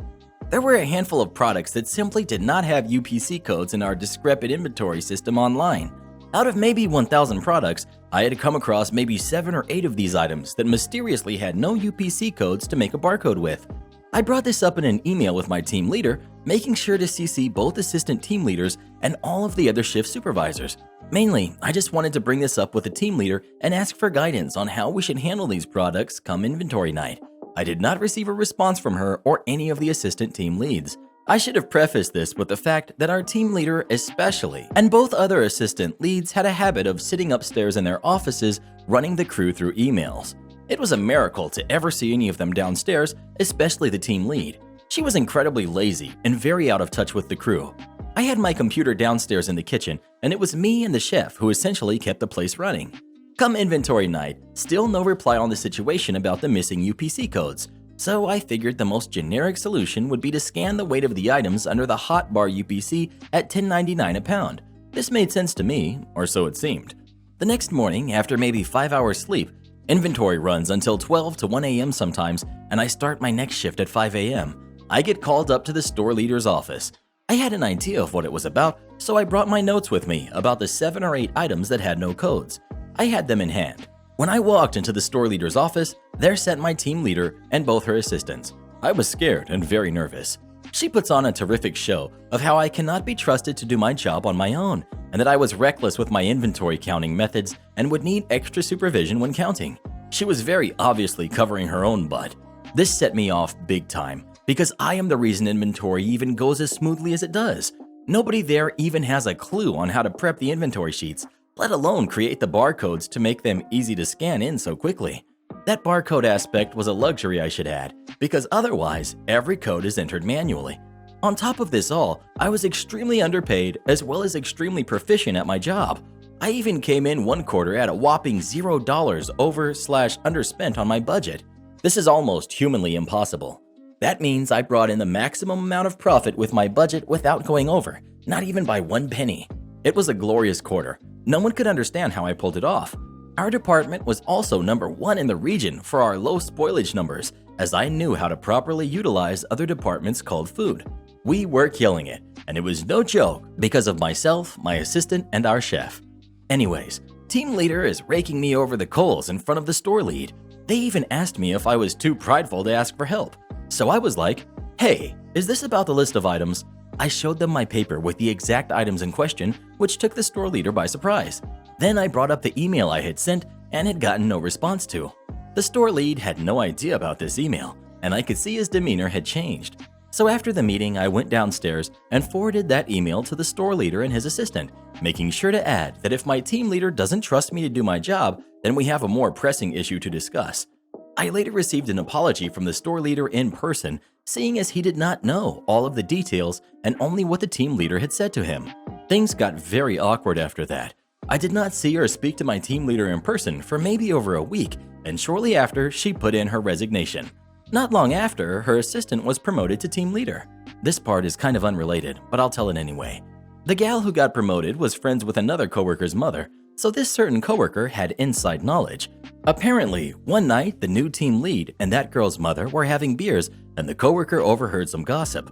Apparently, the store lead had promised her the promotion if she would find any reason she could to fire the chef, and that interviews would merely be a formality. And she certainly did find a reason. In fact, one day I walked into our shift with the chef who had purchased a new stereo speaker for the kitchen with his own money. Funny enough, when we walked in together, him having the large speaker in hand, our store leader saw us and was vocally excited for the kitchen and thankful chef would even do such a thing. See, the old speaker had died and the purchase of a new one was deemed not important, so the cooks and stuff were working in silence for a long time. When chef eventually did get fired, that was the reason that was cited, that it was inappropriate for him to have gone behind the store's back to purchase the speaker. Anyways, to finish off the story, after chef got fired, my job became a nightmare. They didn't hire a new chef for ages and didn't think it was necessary or important to fill that role ASAP. It was his communication to me that even made my job possible. I could not write out prep lists as I had no idea how much of what they needed per day to prep. It was kind of nuanced. I was just the numbers man, and he really helped me out a lot. Eventually one morning, I put my 2 weeks notice in writing on my new team lead's desk. This caused a firestorm of chaos. See, my job allowed our department to take in millions of dollars a year, and I was doing great at it. Nobody in the store had any idea how to do my job, not even the grocery buyers. I dealt with perishables and a menu that changed every 2 weeks. I had gotten my systems down flawlessly. I had created all of the ordering sheets. I knew where to get each item from each different vendor, when the orders were due, when they had come in, all of the non-perishables like packaging and stuff, plus the local vendors for obscure items, since the store made such a huge deal about selling local. I'll tell you a secret, they don't care about buying local, they just know it sells great. Like I said, it was a panic. First, they offered me a healthy raise, to which I told the store leader no amount of money could keep me there. They asked why I was leaving, and I was totally honest. I told him I knew about the little backdoor deal he had with our new team leader and how chef got fired, even throwing in his face that I was there that day he brought the speaker in and how he was super excited for us about it. He assured me there was no such conspiracy and that our chef was essentially what he called a dissenter, that his attitude did not reflect the store's core values. It was all BS. They eventually begged me to make it a 4-week notice so that I could get a new guy as much time as possible to get trained up. We did the interviews, hired my replacement, and I got to training. That's when my assistant quit, and I had to train a new buyer assistant as well. It got interesting because once the new guy officially got my job title, he then started treating me as unimportant. He was much older than me, so I wasn't going to fight him on it. In his pride of having his new title, his attitude changed and his behavior. He felt he could handle it, so I gave him the reins and let him go at it. By my last few days, he was uninterested in any training I could offer him, and because of his reluctance to listen to me, orders were either too big or too short. A few orders didn't get placed in time, things weren't getting put away right, stock rotation wasn't happening, so a lot of items were getting spoiled, etc. That's when I left. From my friends who work there still, I heard his attitude didn't take him very far and that he was replaced within a few months with a guy who had trained me. And last I heard, he only stayed maybe a month after inheriting that mess. That's about all I can tell you because that's about all I know. I don't really talk to anyone who works there anymore. Get your own dang spoon. So I used to work in a really big whiskey bar in my town that also catered for dinner and coffee/cake sort of things. I had worked there for a couple years, so I guess I was recognizable to a few people and maybe some that hadn't realized I had moved on. I was really good friends with all the staff in there, so I used to come in for a pint and a chat occasionally. The uniform in the whiskey bar is black shirt/tee and black bottoms, and being a bar person, I happen to wear an awful lot of black on a daily basis, even in my newer job, which is casual dress. So this one evening, I call in for a drink, and I'm sitting at the bar waiting for the bartender to finish serving this woman next to me. After about 10 seconds, I realize she's absolutely going out of her way to make life a living heck for the server. She's trying to pay for a bunch of stuff separately, but wants specific changes for each thing, for reasons unknown. And while the guy serving her is doing everything to accommodate her, she creates a new problem with every interaction. Complains that there's too much coins/not enough coins, the cream on the coffee doesn't look nice enough, etc., and gets quite rude and aggressive, sending her server running back and forth. A bit bizarre. The bartender is a chill guy and does his best to meet her requirements and offers the 2 Irish coffees she just ordered on the house by way of apology for not understanding her. She mutters something under her breath along the lines of, "Yeah, dang right," while outwardly expressing her impatience by huffing and tapping her phone loudly on the counter. The bartender serves the drinks and smiles, apologizing again. I'm sitting at the end of the bar near where the sugars, spoons, and milk for coffee is, in my black ensemble. The woman turns to me and just says, "Spoon," without looking at me. "Excuse me?" I reply, taken a bit back. Give me a dang spoon, She says, right in my face. I looked her dead in the eye and I responded, "I don't work here." I ordered my beer and she went a marvelous shade of red and scuffled off back into whichever pit she had ascended from. She never got her dang spoon. Entitled mom demands $1,500 after I give her a puppy. So this happened around a month ago. I have 2 golden retrievers and they recently had a puppy. Not one pup, they had 7. And I wrote that because we'll be focusing on this dog. I gave the rest to friends and family members. It's already pretty difficult to look after my 2 dogs, and a 3rd one was driving me crazy. So I decided to give the dog to someone, for free. I asked a couple of friends and family members, and my mom said that she had a friend who was looking for a dog for months now. So I messaged her, and as she said, she would take it. Great. We planned on meeting in a park so the dog would run around and such. When I head there, I see entitled mom and her son. I walk up to them with my pup in my arms. They look at the dog, the kid plays with her while we talk. The following is what happened. Entitled mom to their son. Did you like the dog, honey? The kid nods while he's playing with the dog. Me. All right, so can I give you some dog food and a leash for giving this puppy a good home? Entitled mom. That's it? I mean, I looked up what dogs needed to be taken care of, and this is a bit too less, don't you think? Me, confused. Yeah, this is not enough, but I thought you could buy the rest. Normally when you get a dog from a shelter or anything, you gotta get these things with your own money. Entitled mom. Well, I thought I could get some more things from you since I'm friends with your mom. I looked at the dog products on eBay, and I thought you could give me around $1,500 so we could get the products. Me. What? No, that's not how this works. I have 2 dogs in my house, and I need my money for rent. Entitled mom says that she doesn't have that much money, so she won't get the dog, and I thought that was it. Then entitled mom walks over to their son and tells him that they're not gonna get the dog. The brat started screaming and rolling on the floor. Entitled mom is angry now and walks over to me. See? You made him cry. If you had just given me the dog, this wouldn't have happened. Me. Are you kidding me? You're the one who asked for $1,500. I'm not gonna give you $1,500 just because you took my dog. Everyone can hear us now. After a while of this, a policeman came and asked what happened. I had the dog in my arms. Entitled mom. He's trying to steal my dog. He stole her from my son. She pointed at the kid who was still crying. Me. Are you kidding me? I was trying to give this dog to you, but you wanted money for taking her. Me, speaking to the policeman, explaining everything. The cop was confused as there was no proof of our stories until I showed him a picture where my dog was pregnant and another where the puppy was born. He believed me and I left. The woman was screaming at me when I was leaving. I immediately called my mom to tell her everything, and that was that. Edit. Everyone's asking, so I'm just gonna type it here. I gave away the pup to a college friend a few days ago. She's at a good home, and I plan on visiting her every couple of weeks. Speaking of dogs, have you ever had a dog? And if so, what kind? Please let us know. Teacup Chihuahuas for the win. Entitled Dad wants a 1-year-old to go on a fast roller coaster. We've got Entitled Dad, we've got Worker 1 and Worker 2. So for a little backstory, this happened before all the craziness started on my birthday, and I went to Fun Haven. It's kind of like Chuck E. Cheese, but in Canada. There's a small roller coaster in there called Crazy 8 that is 4+ and goes super fast in a figure 8, and I decided to go on it. Now to the actual story. I was waiting in line, and in front of me was Entitled Dad holding his barely 1-year-old. When it was Entitled Dad's turn to go on this is how the conversation between them went down. Worker 1. Excuse me, sir. How old is your son? Entitled Dad. He's 1 year old. Worker 1. Sorry, he has to be at least 4 years old to ride this roller coaster. Points to the sign. Entitled Dad. No, I said he's 4 years old. Worker 1. Sir, you can't just change his age. Entitled Dad's kid looks nothing close to 4 anyways. Entitled Dad. Please let me on. Worker 1. Sir, I'm gonna have to ask you to go to a different game or ride that you can do with your kid, as it's not safe for him to go on this ride. Entitled Dad says with impatience. What do you mean? Let me on. He starts trying to get onto the roller coaster.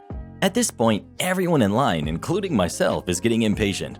Worker 1. Sir, leave right now, or I'm gonna have to call security. Entitled Dad walks away. Forget you. Worker 1. Goodbye, sir. Have a nice day. Entitled Dad. Excuse me? Why are you telling me goodbye and have a nice day? Literally said this word for word, and it was the funniest thing I've ever heard. My friend and I were cracking up, but he wasn't fully English, so maybe he didn't understand sarcasm / being nice to the customer, no matter what. Worker 1 ignores Entitled Dad at this point and is letting me and other people on the roller coaster. After a little while, I decide to go on it again, and there's a new worker at the roller coaster, and I was in line for it, and coincidentally, look who's there right in front of me. Entitled Dad. Worker 2. How old is your son? Entitled Dad. 4 years old. Worker 2. Okay, step right ahead. This is where I come in, most likely stopping that kid from getting flown off the roller coaster because of him being way too small and not fitting in the restraint properly. Me. Excuse me, that kid that you let on is only 1. His dad lied about his age. Then I continue to explain what happened before with the other worker. Worker 2. Okay, thanks for letting me know. It wouldn't be my fault if he got hurt though, as he lied about his age. After letting me on the roller coaster, I see her talking in a walkie-talkie, probably calling security and confirming what I said has actually happened with her coworker. Worker 2 walks up to Entitled Dad. Sir, you have to get off this roller coaster as your son is too young to ride it. What the heck do you mean? He's 4 years old. Worker 2. We have security coming right now, so if you don't get off, you will be escorted off the property. No, I don't want to move. Okay, you will be in a second. Entitled Dad. Yeah, sure. Start the roller coaster. Security shows up. The security didn't even have to say a word, and Entitled Dad just bolts out of there. Speaking of roller coasters, have you ever been on a roller coaster? And if so, which one? Please let us know. 6 Flags for the win. Ma'am, how'd you even get in here? It's my first time on here, so bear with me, and I think this fits here. This takes place about 8 or so years ago, but I can tell this story every so often and it's still fresh to me. I worked as a contract IT consultant. Basically, I worked for an IT group that got contracts to help with IT projects that were too large for the in-house IT department. We were the boots on the ground while they continued day-to-day operations. Most of the time, we worked with a library in a major city that had multiple locations. They would send 1 or 2 of their in-house techs with us to let us in the locations, branches, to show us where stuff was and what was being upgraded or replaced, then let us have at it. I should note that the in-house techs only work on the computers and not for any of the branches themselves, thus they can't check out books or anything else for people. About halfway through this one project, we're going to a branch that was under construction. The outside was being completely redone, with scaffolding and tools all over the place. It was surrounded by a chain link fencing and several barriers of rope / construction tape to allow workers in but keep the general public out, along with lots of signs posting "Caution Construction." The inside of the building had been painted recently, so there were no tables, no chairs, and the bookshelves were completely empty with thin clear plastic painter's tarps over them. Not a book, computer, or DVD in sight. This will come into play in a bit. We've got me. We've got Craig, the in-house tech. We've got Fred, the construction crew foreman, and the old bat. Early in the morning, Craig and our 5 techs, including me, showed up at the branch before the construction crews got there. We met outside, then we all went into the building together. Craig had an odd look when we all walked in. To our surprise, there were no computers or furniture to be seen anywhere in the building. Craig, not wanting to tell us to go home, contacted his boss by phone, who said to wait. Maybe they would show up in an hour or so, as sometimes deliveries were late. Plus, if they sent us home, they would have to reschedule this branch and pay us for another day's work to come back. So we waited. Then Fred, the foreman, showed up, vest, hard hat, and all, along with his crew. Fred talked to Craig, saying he told the library contact that the furniture wasn't finished yet and maybe it would be done by today, but he'd get a couple guys right on it. Another call to the boss. Wait some more, maybe they'll be quick. Okay, but still no computers. While Craig is on the phone and before Fred walks off, Fred, let Craig and your guys know. If you need to leave, let me know. I'll get hard hats for you, so you can go out through the side, since it's the only way in or out. Me, okay, cool, thanks Fred. If a delivery truck gets here, it might be our computers. Let us know. If those get here, then we might need them. Fred, with a friendly smile. Yup, no problem.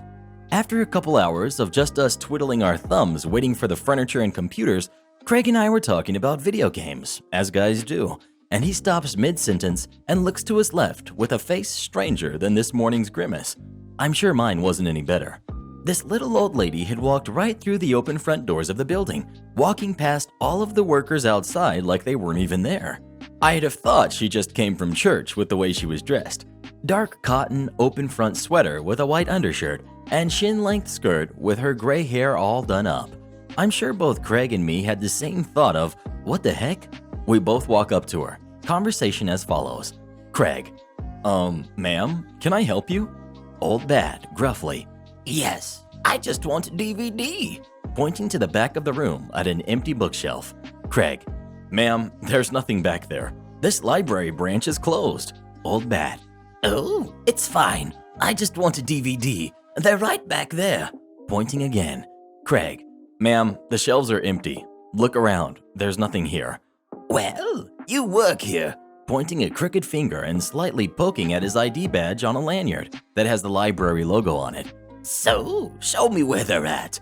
Craig, ma'am, we are IT. We don't work at this branch. We only work on the computers. And this is a general employee badge. Even the administrators have them. See, you do work here. I want a DVD. Craig, frankly, none of us work here, ma'am.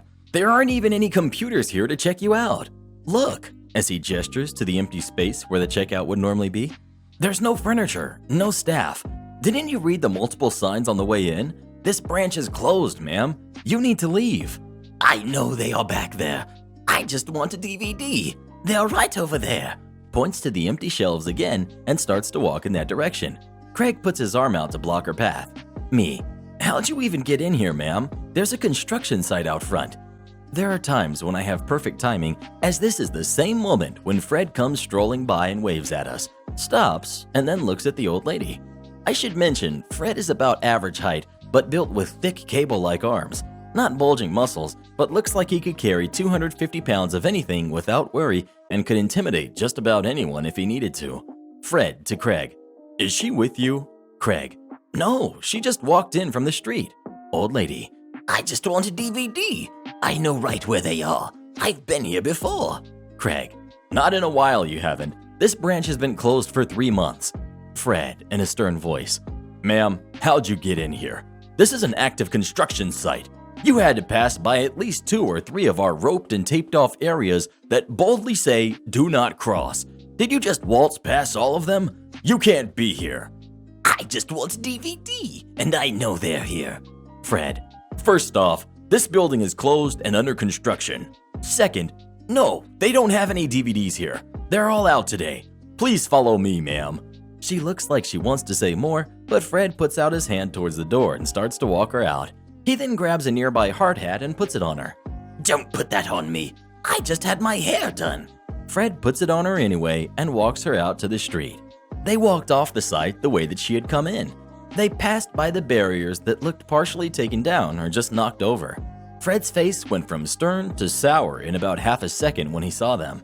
By the time they walked out the building doors, I couldn't hear the conversation Fred and her were having, but the large windows on that side of the building gave me a prime view of the entire chain of events. The lady and Fred started having a long and argumentative conversation just outside the chain fence. They were apparently loud enough that the cops from the precinct across the street came over to see what was the matter. She was yelling and pointing at Fred, the building, and then at the cops. Fred looked like he was explaining the situation, pointing to the construction and the multiple "do not cross" tape and signs that she had taken down on her trek in. 5 minutes later, old lady is being walked over to the precinct when she turns around about halfway there and gives Fred the finger. The cop lightly puts his hand on her back and gently but firmly turns her back around and into the precinct. About 30 minutes later, we were sent home. A month later, I saw Craig at another location. He said he found out that old lady was arrested for trespassing and was banned from any library branch for a year. I've said this many times during my tenure as one of their consultants. How do you come to the library and not read the closed signs? They still haven't figured it out. I worked in bars and restaurants for years. During that time, I developed too many pet peeves to count and left the industry with a huge chip on my shoulder and enough trauma that I still have server nightmares years later. I miss liking humans. This is the story of how I served a table very, very badly because they were stupid and jerks, and because I didn't work there. Despite no longer working as a server, I guess I still look like one.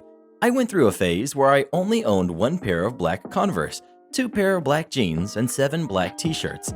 I called it my Batman wardrobe. It made getting dressed in the morning very easy, but it made walking through a restaurant very difficult.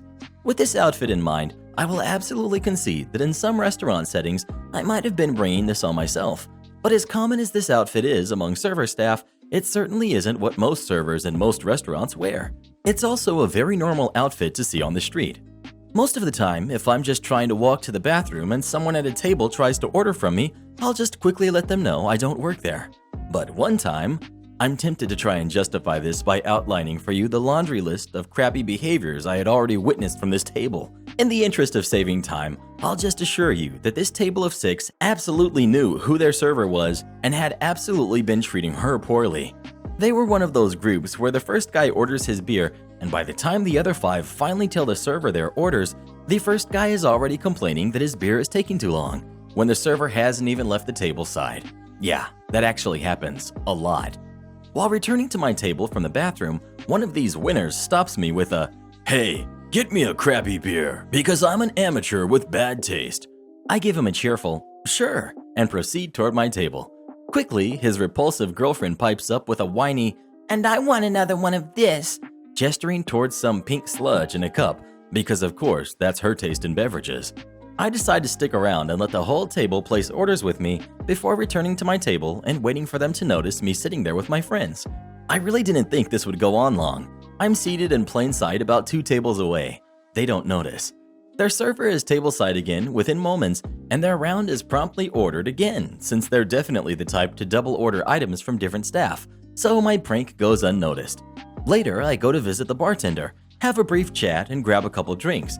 I'm walking back to my table with 2 beers in hand. "Is that mine?" a voice asks as he reaches to snatch it. "Nope," I reply and carry on. My actions had the potential to make life harder for the staff, and I'd feel bad about it if I wasn't friends with all of them and if they hadn't been in on it. This table is so badly behaved and have been determined to have a bad time since before they arrived. They're really a lost cause. Any attempt to clear things up for them wouldn't be worth missing out on the entertainment of messing with them. So I start looking for excuses to innocently walk past their table. I take a few more bathroom visits than I really need and go visit my friend at the bar a couple more times. I never initiate contact with these clowns, but if they take the bait, I'll take the order. They're becoming increasingly agitated with each encounter. They tell me how bad I am at my job, and I just cheerfully correct them. No, I'm actually really good at my job.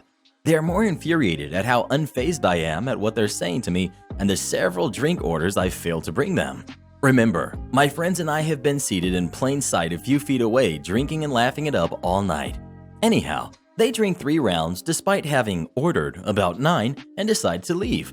Naturally, when their bill arrives, they try to contest it, arguing that, We didn't actually get most of the drinks we ordered, so they shouldn't be on the bill. The manager informs them that the bill represents only the drinks they did receive. They try to argue the point, and I just can't stand to watch my prank escalate too far, so I pipe up. Your bill represents the drinks you ordered from your server. I don't even have to say it that loudly since I am seated so close to them. They all turn to look at me, and I want to say they realize what's going on, but that's giving them too much credit, since one of them immediately lays in with the threats to call my boss. I offer them my boss's phone number and dare him to try and get a jeweler to fire their assistant for being bad at table service. He then tries to accuse me of putting items on his bill that shouldn't be there. You know, with the access card I use to log into the POS at the restaurant where I'm a customer. He still hasn't figured it out. Edit. Don't worry, these people wouldn't have tipped well anyway, and my table more than made up for it. Speaking of restaurants, what's your favorite restaurant to go to of all time? Please let us know. I could really go for some Chili's right now. Do they still have that 2 for $20 deal? Karen decides that she can just pick my plants out of my garden. A while back in March, I made a post about how some entitled parents let their kids play in my cactus garden. I thought that would be my only garden-related incident, but lo and behold, apparently people think our fenced-in garden is land they can just do whatever they want on. Our block has many houses on it, and they all have iron black fences that are around 5 to 6 feet high with gates. Behind each fence, most people have some plants or a little garden or a tree. You get the idea. It's clear that these belong to each of the respective houses, as most people will also put their garbage cans or other stuff out there as well. In front of my family's house, we have a small cactus garden, and then we have some tall planters with some succulents in them, and then we have a little vegetable garden with some tomatoes, basil, etc. My grandmother is really into plants, and it gives her something to do. The 2 tall plants with the succulents are closest to the fence, so someone could stick their hand in and take plants out if they wanted to. I'm walking home, and I see a woman sticking her hand through the fence. I think she's taking our tomatoes, so I speed walk up to her and ask what she's doing. Me. Hi, this is my garden. What are you doing? I'd appreciate it if you didn't take things out of my garden. Lady. Oh, hi. You have a lovely garden. I'm not damaging anything. I'm just taking some of these hen and chicks. It's a succulent. And then some of these plants. I look, and while she did take some succulents, she also just picked weeds out of our garden. Me. I'd appreciate it if you gave those succulents back. They're our plants, but you realize you just took weeds out too, right? Lady. Oh, I took some pictures of these for my photography class, and everyone loved the pictures, so I thought I'd take some. Me. I guess you can have the weeds, but I'd like my other plants back. Okay, goodbye. She just kinda got flustered and left after that. I did get my succulents back then.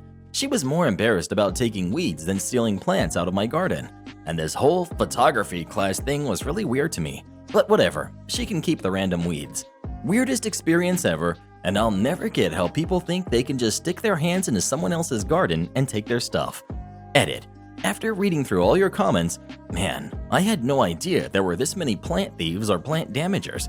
Sorry to everyone that's had this happen to them as well. Am I the jerk for not letting a woman sit next to me because she had her baby with her? I'm 25, male. Not usually for these kinds of trips, especially right now, but it was a family emergency. I purchased a bus ticket and took a 6-hour ride to the city my mom lives in for a few days, and I needed to get back home for work. I purchased a bus ticket again, but going back home. This time around, I decided to also purchase the seat next to me because I didn't want any strangers sitting so close to me for obvious reasons. Also because I wanted to have extra room to put my backpack and do some homework on my laptop. Today, I had to turn in an assignment before deadline, and I decided I'd work on it during the bus trip and submit it before I got home. When everyone else was getting on, this lady came up to me and asked if I could move my stuff. I thought maybe she mixed up her seat number and told her I purchased both these seats for myself, and she goes, I know, but my husband is sitting right here, and we'd like to sit together if you don't mind. Her husband was right across from me, so they would only be a few inches apart since I'm sitting by the window and she'd be in the aisle seat. I saw her holding a baby, no less than a year old, I'm guessing, and my brain automatically went, nope. I was not about to deal with a screaming baby glued right next to me the whole 6 hours back home. I told her I'm sorry, but I need the space to do some work, and I already purchased this seat. She kept asking me because their seats were all the way at the front, and she won't be close to her husband. Again, I repeated my reasons, and she got mad and brought the driver in on this. He politely asked if I would consider allowing her to sit there, and again, I said no. Well, he looked at her like there's nothing else he can do, so she walked away all upset. An hour later, all you hear is her baby screaming his head off, nowhere near me, which I was grateful for. But her husband still kept throwing me dirty looks the whole ride, which I tried to ignore by focusing on my work. A few times, she walked to the back to go to the bathroom, and she'd glare at me. When we got off again, they were giving me dirty looks, and she asked me was it really all necessary to be a jerk over a seat when she needed her husband's help with the baby. I told her I was sorry, but yes, it was necessary. I'm home already, but I still keep thinking about it. Was I the jerk for not letting her sit there? Well, what do you think? Was OP a jerk for this or not? Please let us know. No, but her and her husband most definitely are. Sorry, I have to speak with the account holder. Another post on here reminded me of this story that actually happened to my sister. We'll call her Amanda. A few years ago, there was a big sporting event my family all wanted to get together and watch. We decided to all get together at my sister's house to watch it. She needed to upgrade her TV package to include more sports channels, which she was able to do online. Great! We had a great day, watched the big event, and ate and drank far too much. The issue started when my sister went to cancel the subscription, so as to not keep paying the higher rate for future months. Apparently, while you can upgrade your package and give the company more money online, removing the package was much more difficult, of course. They said the only way to cancel the package was over the phone. My sister is deaf. So, needless to say, this was an issue. My sister had been emailing and complaining to no avail. At the time this happened, my brother was temporarily staying with my sister, and he called the company for her. The exchange apparently went like this. I'm relaying what my sister and brother told me. Brother: Hi, I need to cancel the subscription to Extra Sports for Amanda's second name. Lady: I will need to speak with Amanda. Brother: My sister is deaf. She can't speak with you over the phone. Lady: There's nothing I can do. I have to speak with the account holder if you want to cancel your subscription. Brother: You need to speak with a deaf person on the phone? Yes. And you don't see anything wrong with your current system? All changes have to be done by the account holder. Brother: Yes, exactly. And the only reason this was set up was because she was able to make changes online. You're saying she can't reverse the changes? All I can tell you is I have to speak with Amanda. At this point, my brother was telling my sister what was being said, and they come up with the perfect solution. Brother: Okay, 1 second. This is Amanda. My brother continued speaking, and it's worth noting he has quite a deep, husky voice. The lady doesn't say anything. Brother: I need to cancel my sports subscription. I think you're the person I was just speaking to. No, I'm Amanda. You said you needed to speak with me. I thought you were deaf. And yet you insisted on speaking with me on the phone? So here I am. Please cancel my subscription. I have all the information you need to verify my identity. The subscription got canceled. Would I be the jerk if I reported my daughter's teacher for not pronouncing her name correctly?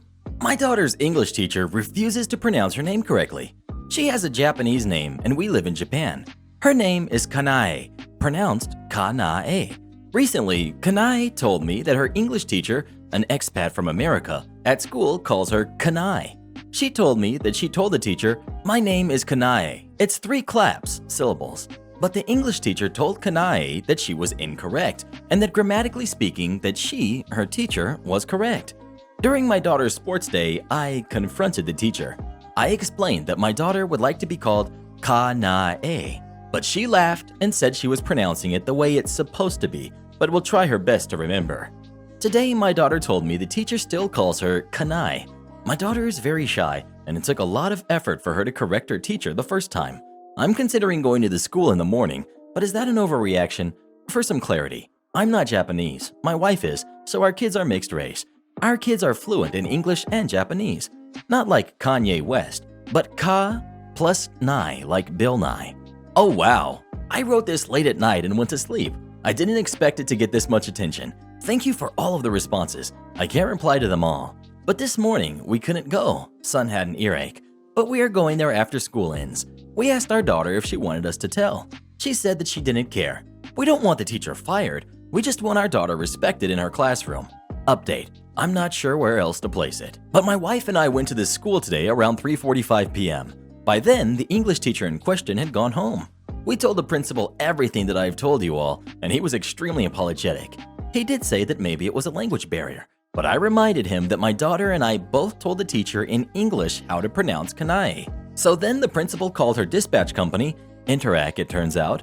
The same thing happened. The company apologized but tried to pass it off as a language barrier thing. More apologies were issued when we told them we spoke English. We were told that Interact would speak to the teacher and that they would handle it. The principal asked us to come to the school Monday morning. I'm hoping to talk to the teacher face-to-face on that day. You shut down my credit card. I work at a clothing store in a mall. Entitled customers don't frequent us, but unfortunately, that doesn't mean they never come. I had the displeasure of dealing with this wonderful lady a while back during the holidays. I do want to note, we do not have a store credit card. We've got the crazy lady. We've got our first manager and our second manager. I was in the front of the store when this lady walks in. Remember the cool mom from Mean Girls? That should give you an image of what she looked like, except she was on her phone. I welcome her in, and she just stares daggers at me, then storms off to my coworker. I need to speak to a big manager, like a general manager or district manager, someone in charge. Manager 1. Our general manager is on break, but I'm an assistant manager. What can I help you with? Lady. Now you hesitated, which leads me to believe you're not a manager. No, I need your real manager. Manager 2 walks over. Yes, ma'am. Is there anything I can do for you? You shut down my credit card. Manager 2. I'm sorry. I'm not sure how we could have done that. Do you know what a fraudulent transaction is? Because when I inserted my card into your point-of-sale terminal, your point-of-sale machine read it as a fraudulent transaction and caused my credit card to be canceled. Manager 2. I don't think that... I know what a fraudulent transaction is. I have a degree in technology. Do you have a degree in technology? I didn't think so. That's probably why you work in retail. Manager. Can you settle down, please? I will not settle down. You shut down my credit card. While she yells at my manager, she's also on the phone with her bank. Her bank asks her to validate her information, which the lady replies with, I will not give you any of my information. That is mine and mine only, not yours. I get moved to the back of the store and miss the rest of Crazy Lady's tirade. Another customer told me that she claimed we embarrassed her in front of everyone in the store and that she exclaimed that she would be filing a formal complaint with corporate. I did hear her shout, I won't be here ever again, as she left, but she did come back when we allegedly sold her the wrong size. Karen demands to ride a horse she's too big for. For context, I, female 16, work at a stable. It's mainly a learning barn that offers riding lessons and week-long camps for kids to come in and learn all about riding and horse care. We also offer trail rides for customers to come in and be led on an hour-and-a-half ride down a really nice trail. The situation mentioned above happened this past summer when I was the trail leader. We have fewer cases here, so we were allowed to run camps, lessons, and rides. We had a family come in to do an hour trail ride, mom, dad, and kid. The mom was extremely overweight, and anyone who knows anything about horses will know that a horse is not supposed to carry more than 20% of their body weight. We have several types of horses. The Clydes/Perch are the biggest horses we have available for customer riding and the only horses that would be able to put her on without the risk of causing harm to the horses. After we get all the necessary paperwork done for them to ride, some of the camp kids from that week start to help me bring out helmets and horses for the family. We put the kid on one of our small paint QH, and we put the dad on another one of our QH.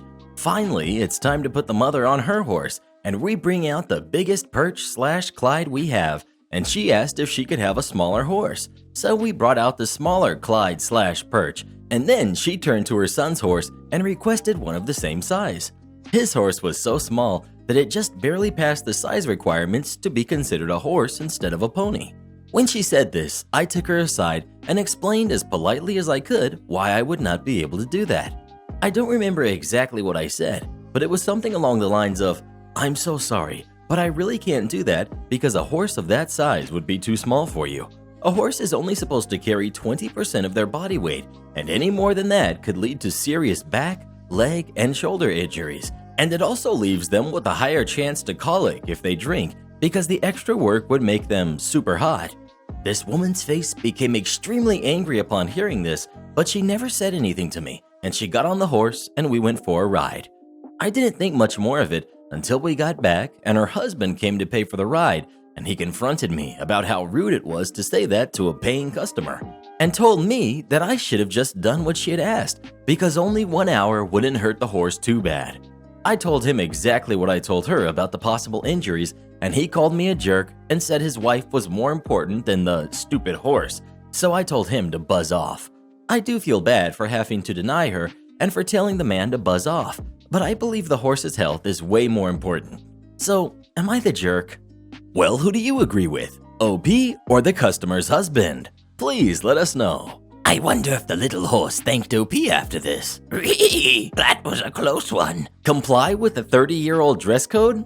You got it, boss. The shelter I, 30 male, have been working at for a couple of years now is over 30 years old and is quite notorious for keeping things that way. The daily notes are physically kept in binders, 80s-style punitive measures are imposed on clients in conflict, and the electrical panels are labeled with cards that went through a typewriter. You get the idea. The floor supervisor, over 20 years in that position, emphasized that even though jeans were allowed, we needed to strictly adhere to the dress code. That meant button-up or collared shirts, no logos, only long pants/dresses, no hats unless you're outside, no visible tattoos, etc. In other words, dress nothing like the vast majority of the people we serve. We're meant to dress the way they should aspire to dress, said the supervisor. I was told other staff, including staff above my pay grade, have long hated the dress code and unsuccessfully tried to change it for years. None of them were bold little jerks like me, though. Given my previous experience with underserved populations, I also knew that this was a terrible idea. Generally speaking, what people in these communities lack in financial resources, they make up for in their ability to read people and navigate emotions. If they think you're an authority figure or acting inauthentic, many will outright write you off. And for the most part, they have a great social/emotional radar. The dress code said men's shirts must have visible buttons or a collar. I sewed 2 buttons near my hip on a plain t-shirt and wore it in. They said nothing the first time, but had a meeting where they weren't pointing out anyone in particular and updated that specific part of the policy to prevent me from doing it again. Next, I wore capris. After all, nothing about pant length was mentioned either. That time, the code was updated and we were informed via email. Still no one-on-one conversation about it. A few months and minor malicious compliances later, our workplace gave us logoed t-shirts with the institution's name and website on them. Hooray, we thought. We will at least be able to wear t-shirts now. Nope. After a week of several coworkers wearing the shirts they gave us, we got an org-wide email that the shirts did not comply with the dress code and should not be worn during work hours. Knowing me as the office rabble-rouser, several angry coworkers came to me independently to ask how they too could rebel. Enter the story's biggest malicious compliance. As a minimalist, I had no desire to hold on to a shirt that I would not wear. We had no input on the design/color of these shirts, and I simply did not need it taking up space in my closet. The most reasonable alternative would be to turn the shirt back in and explain that, so I did. Coworker 1 was moving soon and didn't need an extra thing to pack, so she also turned hers in. 2's partner hated dark green, the shirt's color, so he turned his in. This happened all the way to 25 total employees, with some borrowing others' excuses. After 5 days, the supervisor had a box with 24 shirts sitting in his tiny office. He actually has to keep them on his desk, and I can hear him bumping his hands against them when he uses the mouse. 3 months later, they're still there. He's not dumb. He knows those shirts are a forget you that lives in his office. He cannot donate them to the shelter due to some other ridiculous handbook rule about organizational spending, and he bikes 6 miles to work, so driving them home isn't a reasonable option. He's tried putting them in general office storage, but his boss has said the shirts are the supervisor's problem since he ordered them. Currently, he's just stuck. We know it bothers him, but he knows he can't bring it up since it's his own rule that prevents us from wearing them. No dress code changes so far, but the top of the year meeting regarding our handbook has dress code on the table. 3 of the people who return shirts are a part of that advisory board of 5. I'm cautiously optimistic that we'll finally be rid of some of the dumb, short-sighted elements of our dress code come February.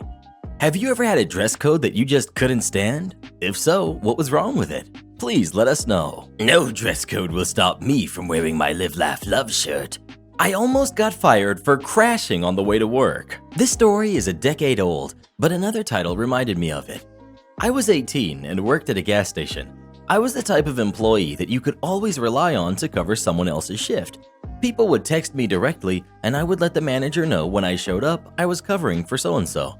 I also owned a 50cc scooter to get to work since it was nearby. One night I'm riding my scooter, hit a pothole and hit pavement. Immediate pain. My face jumps out at me first. It feels like half the road now lives on the left side of my face. I try to sit up, feeling various scrapes. Passerbys call an ambulance. EMTs think I somehow got a third-degree burn. It's excruciating. I go to the hospital, mostly because my helmet was actually a bicycle helmet. I didn't know it came with a scooter, and they're worried about a concussion. They have to keep me up until I get checked out by the doctor who isn't there yet. I realize around 1 a.m. that I'm not fit for work in the morning. Not wanting to wake up my bosses, I call the store and talk to the overnight employee. I tell them to tell the manager when they come in that I can't come in and will drop off a doctor's note when I can. Around 6 a.m., I am allowed to go home, drugged up but concussion-free. When I get home, I think I might try to start unraveling. I'm covered in scrapes and bruises. I have a giant bandage taped over myself that goes up to my collarbone. My face looks like someone glued loose gravel with red glue, and it got close enough to cause a black eye. I say forget it. Throw on a comfy tank and some shorts, trying my best not to have fabric over anything uncomfortable. I've been awake 24 plus hours. I'll deal with the carnage after I sleep. 2 hours later, I wake up to my mom screaming. I come out and she throws the phone at me. My assistant manager is now screaming at me. She said I can't tell another employee I'm calling out. I should have called her. She said if I wasn't there in 15 minutes, I was fired. She had a spa day with her mom planned and was not canceling to cover my shift. I hang up and ask my mom, what the heck? Apparently, I didn't hear my phone, and she answered, recognizing my assistant manager's name. She planned on explaining about my incident. When she answered, assistant manager assumed it was me and immediately started yelling the same as above. My mom got heated, yelling, she was in an accident. How dare you tell instead of asking if she was okay? So I told my mom, she wants me there in 15 minutes. What say you drive me up there? I grab my doctor's note and we're off. I walk in the building like crap on a stick. Despite having multiple pairs, I wear my broken glasses. Unintentionally, I realize as I walk down the length of the store, I've developed a limp due to my left side being hurt. I didn't brush my hair. It's a wild mane that replaces my normally neat ponytail. Every minor abrasion on full display. The bandage clearly outlined in my tank. I see both manager and assistant as they see me. I lock eyes with the assistant and stare her down as I close the distance. My manager stutters out the question of, what am I doing there? I turn my attention to him. Assistant manager said if I wasn't here in 15 minutes, I was fired. I'm here, so do I still have my job? After, he assured me that of course I did and told me to go home and rest. I gave him my doctor's note with the hand that's afraid from wrist to halfway down my pinky. I turned to assistant. I told overnight person I'd bring in my doctor's note. Next time though, I'll be sure to call you at 1 a.m. if I need to, right? Seeing the look exchanged between the two, what I knew had been confirmed. Her calling me was her doing, and my manager didn't know what was happening. I'm sorry about your spa day. If you'll excuse me, they didn't let me sleep until my x-rays came back. I'm exhausted. I left, feeling as good as you can feel with road rash. Crazy Karen somehow mistakes 14-year-old for a bartender. I was thinking about this yesterday and decided it might be good to post on this sub. Also, this happened a few years ago, so hopefully I remember everything right. We've got OP, me. We've got Karen, and we've got my dad. My dad used to own an ice rink where we lived. The ice rink had a bar in a pretty big lobby that was really long. Think about 30 feet or 10 meters. I liked to go behind the bar and was allowed to since my dad owned the rink, and I would get lemonade and occasionally get some for my friends too without charging them. One day I was behind the bar just getting some lemonade like I normally did. While my back was turned to the bar, I heard somebody sort of clearing their throat, as if to get my attention. I didn't pay any mind to it, assuming they were trying to get the actual bartender, Mary's, attention. After I finished filling up my lemonade, I turned around and saw this lady. She looked unhappy, and I immediately got nervous. I have social anxiety, and I tend to clam up around adults I don't know, especially when I was younger. Then this exchange happened. Karen, Excuse me, but I've been trying to get ordered drinks and you've been ignoring me. Me. Ma'am, I didn't know you were talking to me. I don't work here. I'm only behind the bar because Karen cuts me off. I need 2 lemonades, a Sprite, a Budweiser, and a Coors Light. Me. Ma'am, for the last time, I don't work here. I'm 14. Please go see the actual bartender, Mary, and order your drinks. Karen, starting to get mad. Then why are you behind the bar? Are you trying to steal drinks? Me. No, ma'am. I've been trying to tell you. My dad, Karen starts screeching. Get me whoever is in charge right now. You are behaving absolutely unacceptably and not getting me my drinks. At this point, I was on the verge of tears. Fortunately, my dad happened to be in his little office near the bar, which was more like a booth, and I could go get him. I told him what happened in a few brief words, and he actually knew who I was talking about. Apparently, he had kicked out the same lady a few weeks before for talking to Mary this way. My dad stood up and walked over to this lady. He's about 6.5 feet tall and weighs 210 pounds, so he was pretty intimidating. This lady couldn't have been more than 5'2" and maybe 130 pounds. So when my dad walked over to this lady, you could see a little bit of apprehension on this lady's face. She was still trying to maintain her bluster, but I could also tell she didn't want to be anywhere near my dad. Dad. Hello, is there a problem? Karen. Yes.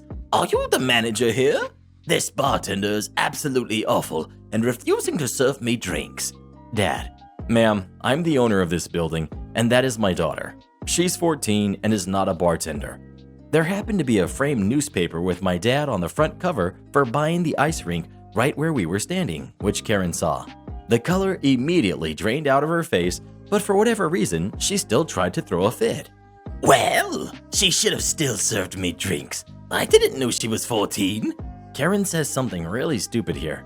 You should give me free skating passes for my trouble. How Karen didn't know I wasn't a bartender is a mystery to me.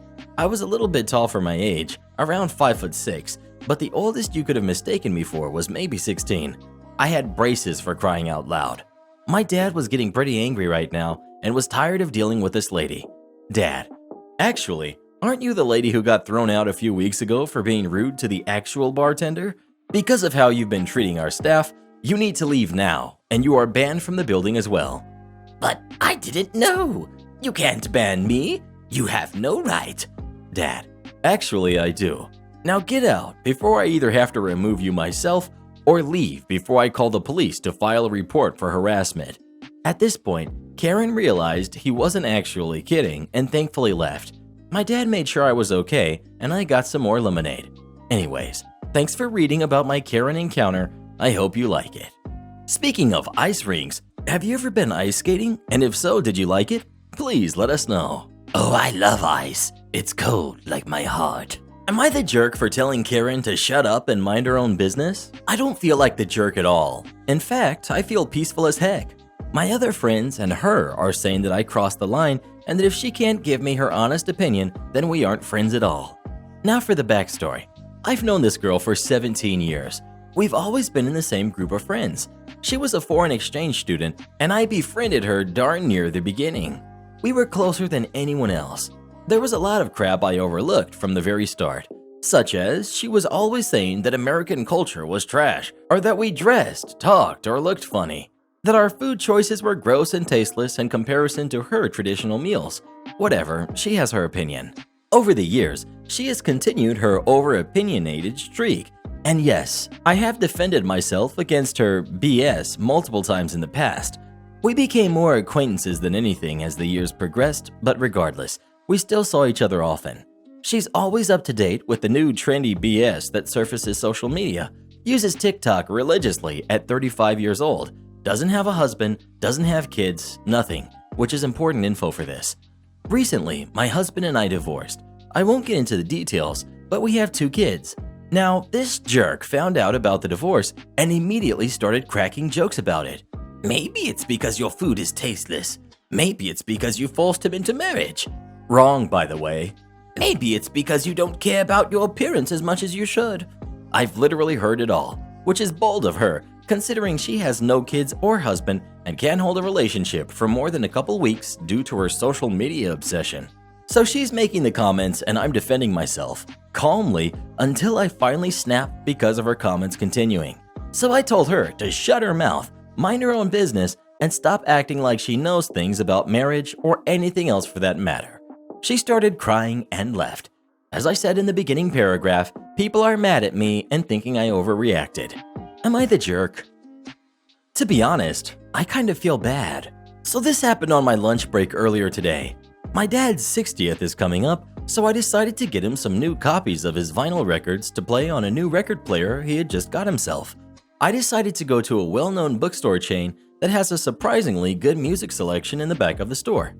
I walked to the music section of the back, and just before I start browsing for what I need, I notice that the register/computer is off and the desk is completely empty. Usually with music, you check out here and not the rest of the store. I walk over to the register and inspect to make sure it's closed. Oh well, I guess the policy means check out up front. Here, I notice that there are 3 other people in the music section. 2 guys are sifting through the CDs, and a third man is a little bit behind where I'm standing, holding a pack of CDs in one hand and staring at his phone. I begin to browse through the vinyls, and I end up calling my mom and have her search through my dad's collection to make sure I'm not buying a copy of something he already has in good condition. So I'm there going through the albums, reading out their names to her. Ultimately, the call lasts around 8 minutes. Just before hanging up, I notice the man with the CDs has moved to a little bit behind me, the same CDs in his hand while he's kind of staring around. I don't think anything of it, and I spend another 2 to 3 minutes there and then make my final selection. With my vinyls, I once again go check the closed register, just to make sure it's closed and the sensors in the hallway won't go off when I move to enter the other part of the store. Before I step off, CD guy approaches me. Guy: okay, I'm ready to check out. Me: oh yeah, it looks like checkout is up front. Begin to walk to the front of the music section. Oh, up front? I see. I walk through the store and I hear him walking to catch up with me. And here I realize what has happened. I veer off to the nearest bookshelf and pull the first book I can off the shelf and pretend to go through it. And I see him stopping behind me again to wait. I give him a weird look and we awkwardly stare at each other for a few seconds before I see it click on his face. He makes a sharp breath and then scurries away towards the front register. This man had wasted a good 15 or so minutes standing behind me waiting the whole time he was ready to check out. He has to be the most patient man ever. I guess my phone call, picking up albums and saying their names then putting them down, sounded like inventory. I feel kind of bad for him, but then again, it's not like I did anything wrong. Thanks for reading. Am I the jerk for canceling my sister's parking pass without telling her? I currently work for a huge hospital in the downtown core of a huge city. I don't drive because I live downtown, so there's no point in me driving when I can take the subway. Recently, my sister got a job in the downtown core but was paying $300 for parking a month. My parking for the hospital is $100 a month, and since I don't drive to work, I offered her my parking pass so she could save money. She is also university educated and makes way more than I do, so $100 parking downtown is a steal. I told her the parking would be a good 10-minute walk up a hill from her office and she agreed. The first days of the parking, all she did was complain about how she now had to go to work early because it was so far and how it's taking up all her time. I asked her if she wanted me to cancel the pass since winter is coming and I know walking everywhere isn't the best. She said no and wanted to keep the parking. My sister is on rotation, which she does evening shifts and the pass works. Last night I was sleeping and at 10:30 she's calling me yelling, calling me a jerk, worthless, and hanging up the phone on me while I was trying to send her the map of the parking so she could find another exit.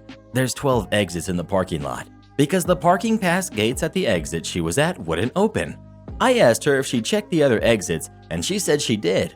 Magically, there was an exit open with a cashier 20 feet from where she was in her car trying to get out and ended up getting home on time. I felt bad for my sister because I wouldn't want to be in that situation either. So I went to the parking office at my hospital and they said she never entered the parking, so she didn't scan her pass, which means when she scanned her pass to leave, the gates didn't open because there was no record of her entering the parking lot. I told her that's why the gates didn't open and that I think I deserve an apology for waking me up at night and being mean to me while I was trying to help her. But instead, I got verbatim a text this morning, "I'm not apologizing to you because you're a stupid jerk." I'm tired of being treated like this by my own sister over a parking pass that my boyfriend or best friend could also use since they work in the downtown core as well and wouldn't call me names. Would I be a jerk for just canceling the parking pass without her knowing? Am I the jerk for refusing to pay for my dad's retirement home fees? My parents divorced when I was a baby, but my mom encouraged him to have a good relationship with me. However, my dad was never interested in that. He'd come see me for a few hours on the weekends and call it a day. He wasn't a constant in my life, but I liked him and enjoyed his visits. He remarried shortly after his divorce and had 2 more kids that I would play with occasionally. As I was growing up, he and I had arguments about how he'd treat my siblings and how he treated me. My dad adored his other kids, and he'd take them on trips, go to their school events, and pay for whatever they needed. I invited him to all my school plays, graduations, etc. He never came. I won't lie, it hurt. I was his first kid, and he didn't seem interested in me. Plus, he was very vocal about his dislike towards my mom, something that I hated because she was the one taking care of me. When I went to college, he agreed to pay half of the expenses. I was thankful for this, and I thanked him each time he'd send a check. He came to my graduation ceremony, and when it was over, said that his responsibilities towards me were over and he didn't owe me anything anymore. He didn't need to say it, but it was a goodbye. It broke my heart. He didn't return my calls or reach out to me in the following years. Yesterday, I received a call from my brother telling me that my dad's health had deteriorated and the best option for him would be a retirement home. His second wife divorced him too. My dad is on the older side, so I wasn't surprised. My brother spent like half an hour on the phone describing this place that would cover his needs, make him comfortable. Turns out, this place is expensive as heck, and he wants us to pay for his stay there. Monthly, I'd be paying around $2,000, so would my siblings. I told him I couldn't afford to pay that amount annually, much less during what's going on. He didn't take it well, and shortly after, I received a call from my sister demanding an explanation. I told her that I didn't make enough money to support myself and pay for my share of his stay in the home, to which she said that I was ridiculous because I wasn't married nor do I have kids, so basically, where was all my money going then? I told them that we could look into other retirement homes or hire a nurse, but apparently I'm being cruel and ungrateful because our dad deserves the best care he can get and the home is convenient for all of us, close enough to our own houses so we can visit him or be there in case of an emergency. I told them that if they were not going to make an effort and look into other options, then I wouldn't either, and I wouldn't pay my share. Before I hung up, my sister told me she'd sue me for negligence. Like, what the heck? I don't know how to feel about all of this. He did pay for half of my college tuition, but he was a detached parent who made it very clear that I was more of an economic burden than a kid he loved. Am I being ungrateful? Should I suck it up and pay? Am I the jerk? Well, what would you do in this situation? Would you pay or not? Please let us know. No, and neither should he. Next. Dude, really? My store has a weekly $5 off a certain amount sale each Saturday. No problems there. It's the digital coupon for this sale that bothers me. Do you know why? Because it doesn't get priority over other coupons during checkout. What happened tonight really put that in perspective. There's an older man, possibly in his 60s or 70s, who I only see on Saturday for the sale. Normally he's really calm, but tonight he acted different after I told him his total. The register didn't take his $5 off coupon. This time, he had an unused $3 off coupon that usually takes priority during checkout. He told me the small bowl of dog food should be free because of a vendor coupon, and it was. After checking and adding up his savings, we saw it wasn't $5 off. He asked if I could just knock off the $2 since the register chose the wrong coupon, and I told him I'm not in control of which coupon the register uses, and he looks very disappointed. Old man. So, there's nothing you can do about this giving me the wrong deal? How long have you been working here that they haven't shown you how to do that? That makes no sense. Just go in and take the $5 off instead. That, or change the price since I'm regular. Me. I'm sorry, but I can't do anything about this. If there's a coupon that's less than our current sale, then it takes priority. This has nothing to do with my decision. I can ring everything back up and try again, but if the $3 off is all it'll do, my hands are tied. He looks mad. I've never seen him frown, let alone look or sound angry. He tells me to take an item off to see if it'll work, like that would change anything. But I do it anyway to prove a point. $3 off coupon pops up again, and now he's finally calming down, only to see it was still there. Old man. Now I know you're doing it. There's no way it would use the same coupon twice. I don't want $3 off.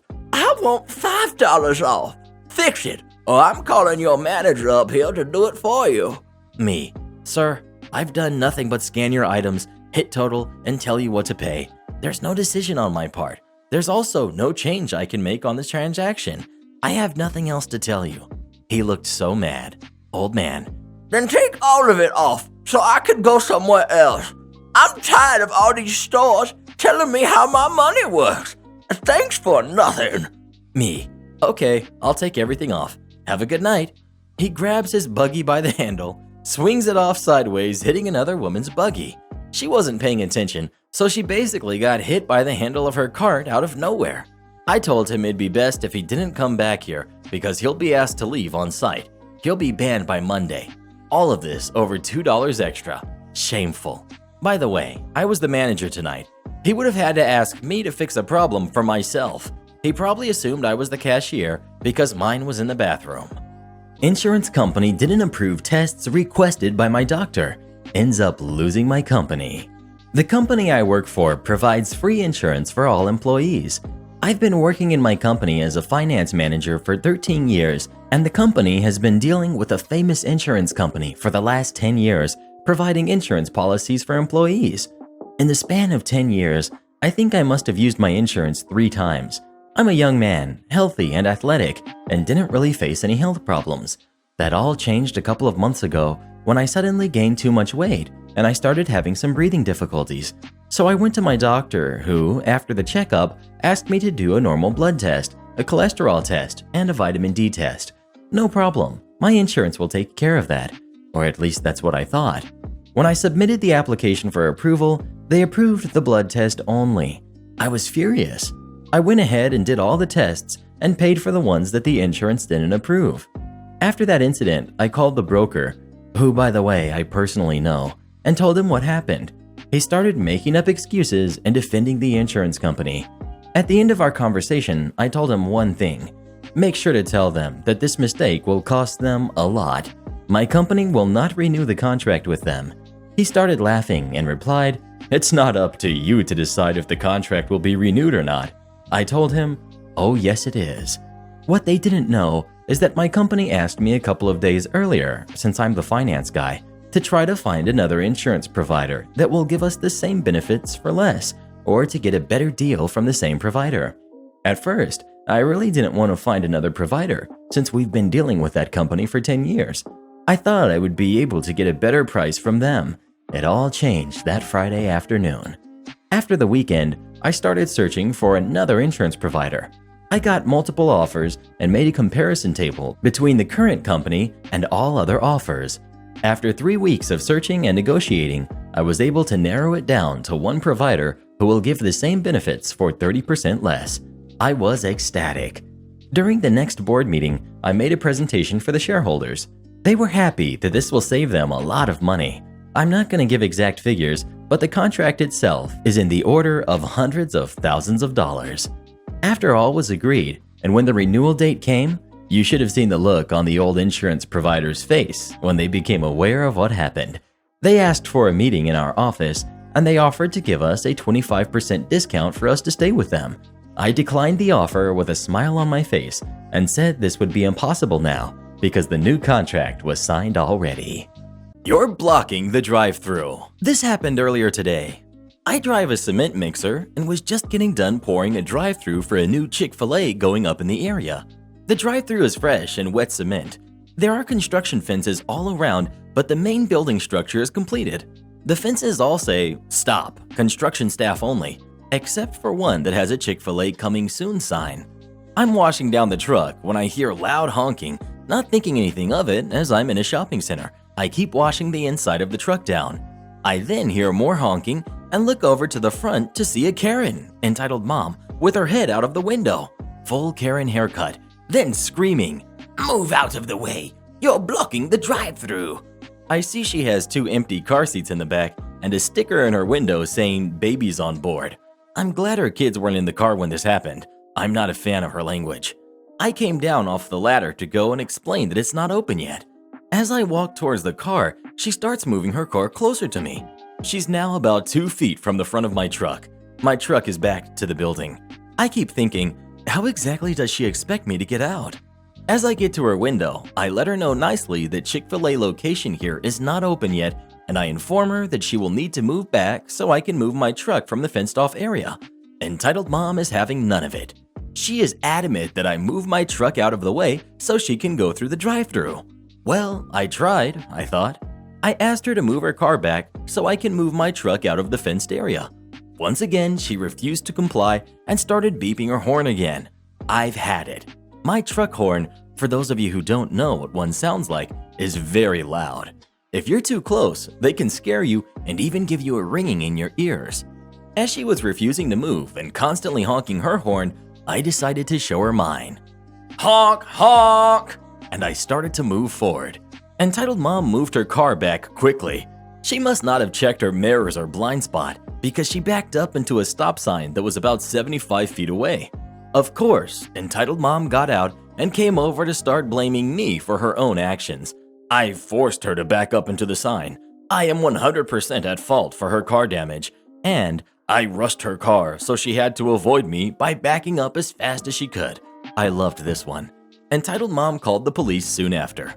The site foreman saw the entire event, but he doesn't speak much English and likely already had to deal with various people trying to get into his site, so he just sat back and watched until the police arrived.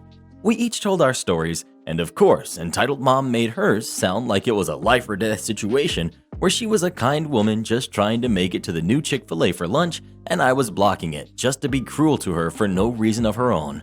That without warning, I charged her vehicle and forced her to rush back and into the stop sign. The officer came over and asked if it was true. I replied, "No, sir. I have a dash cam with audio. You can see it if you'd like to on a computer." Luckily for me, our foreman offered his laptop. Entitled mom's story fell apart quickly. The officer's face turned to a frown that I swear could have made the Pope feel guilty. He walked over to her, went straight to his handcuffs, and began to read her rights to her. Entitled mom was charged with obstruction of justice, reckless driving, and misuse of 911. As she was being placed in the back of the police charger, I saw a man coming over with the 2-kid stroller that had 2 babies riding in it. The officer explained the situation to him, and he honestly didn't look surprised. He seemed to just nod and walked quietly over to the car, took pictures, and unloaded his kids with the stroller and left. I feel bad that he had to go through that, but I'm under the impression that it wasn't the first time she has done something like this. I didn't press charges, but I reported everything to my company for their discretion to. I feel like I've run into more and more of these people since all of this lockdown began. Just info, my dashcam isn't cheap. It's built into the truck and has a back and front camera with a microphone that activates when the parking brake is set. When driving the truck, it is pretty loud, and that microphone wouldn't pick up anything but engine noise, which is why it's activated when parked. Speaking of drive-thrus, what was the last drive-thru you went through? Please let us know. McDonald's 3 days ago. Yes. Am I wearing an orange apron? I'm a disabled, overweight, and scary-looking lady. I'm into wood art and generally doing do-it-yourself projects at home in Scotland. I'm also a British Army veteran. Due to a back injury I sustained in the military, I can't walk more than a few meters, so I get around on a mobility scooter, complete with Armed Forces veteran stickers on it, front and back. I'm proud to have served. My local-ish big box do-it-yourself store famously wears orange. I also believe this company is owned by the same folks that own a US big box store that famously wears orange. I go fairly often enough that I know where many things are. Dressed in jeans, a floral print shop, and slip-on shoes. No orange anywhere. I was down the electrical supplies aisle looking for just the right light switches and sockets for the remodel I'm doing in my long hallway at home. I pick one up every now and then to match with the color swatch I have brought with me to see how they look.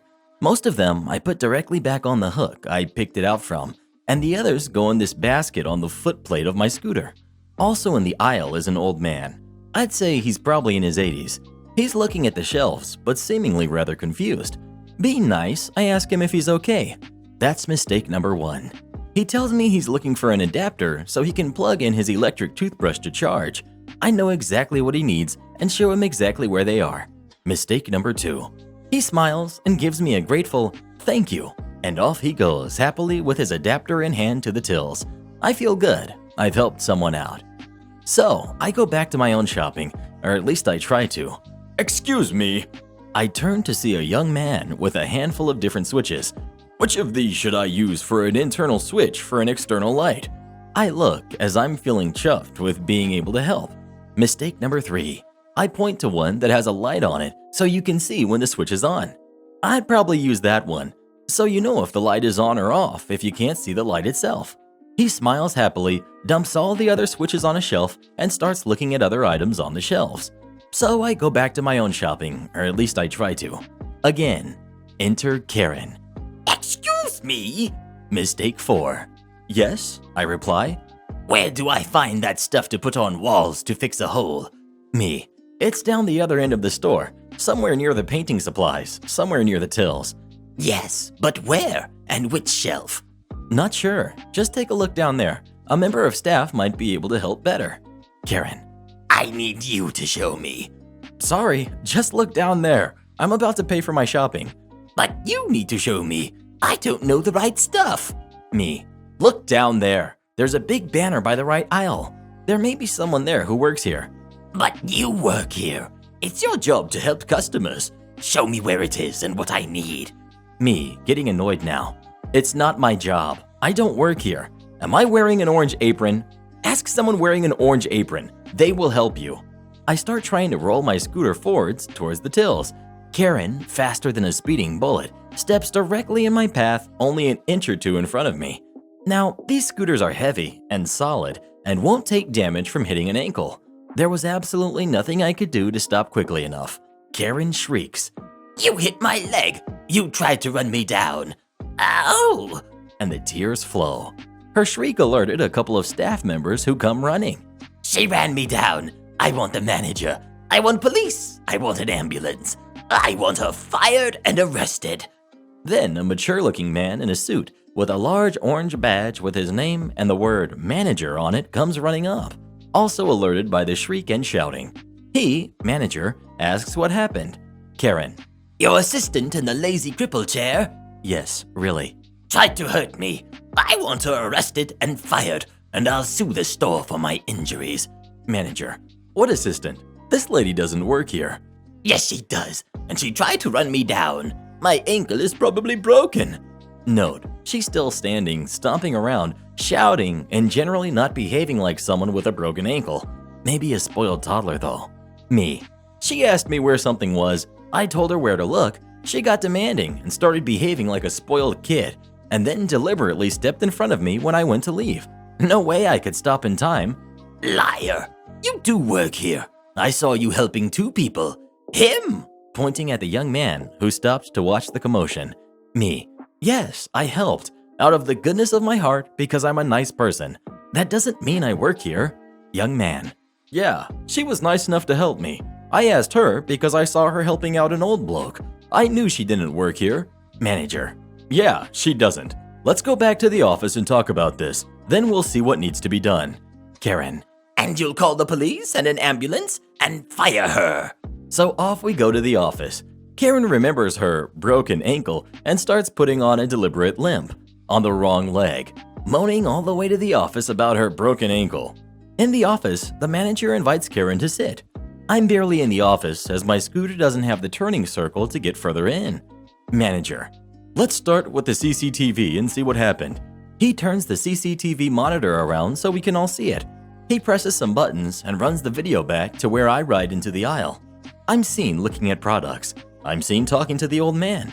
I'm seen taking him to a shelf and passing an adapter to him. I'm seen talking to the young man and pointing at a product in his hands. I'm seen talking to Karen and pointing down the store. She's seen looking angry, with fists clenched, talking at me. I'm seen moving off. She is seen rushing past me and deliberately stepping in my path where I obviously don't have time to stop. Just so you know, I'm a retired police officer. Do you really want the police and an ambulance? Your ankle is clearly not broken, and it's clear what really happened. Do you really want to get charged for wasting police time? They do that these days, as the police are short on manpower and won't thank you for calling them for what is clearly your own fault. They may even charge you with a serious crime with what I and my staff heard. Or will you just leave the store and not come back? But... Manager. Really? Karen wilted. She stands, and with no sign of a limp, walks out with a member of staff escorting her meekly out. I was thanked for my patience and handed a gift card for your trouble, and so you're not putting off using our store.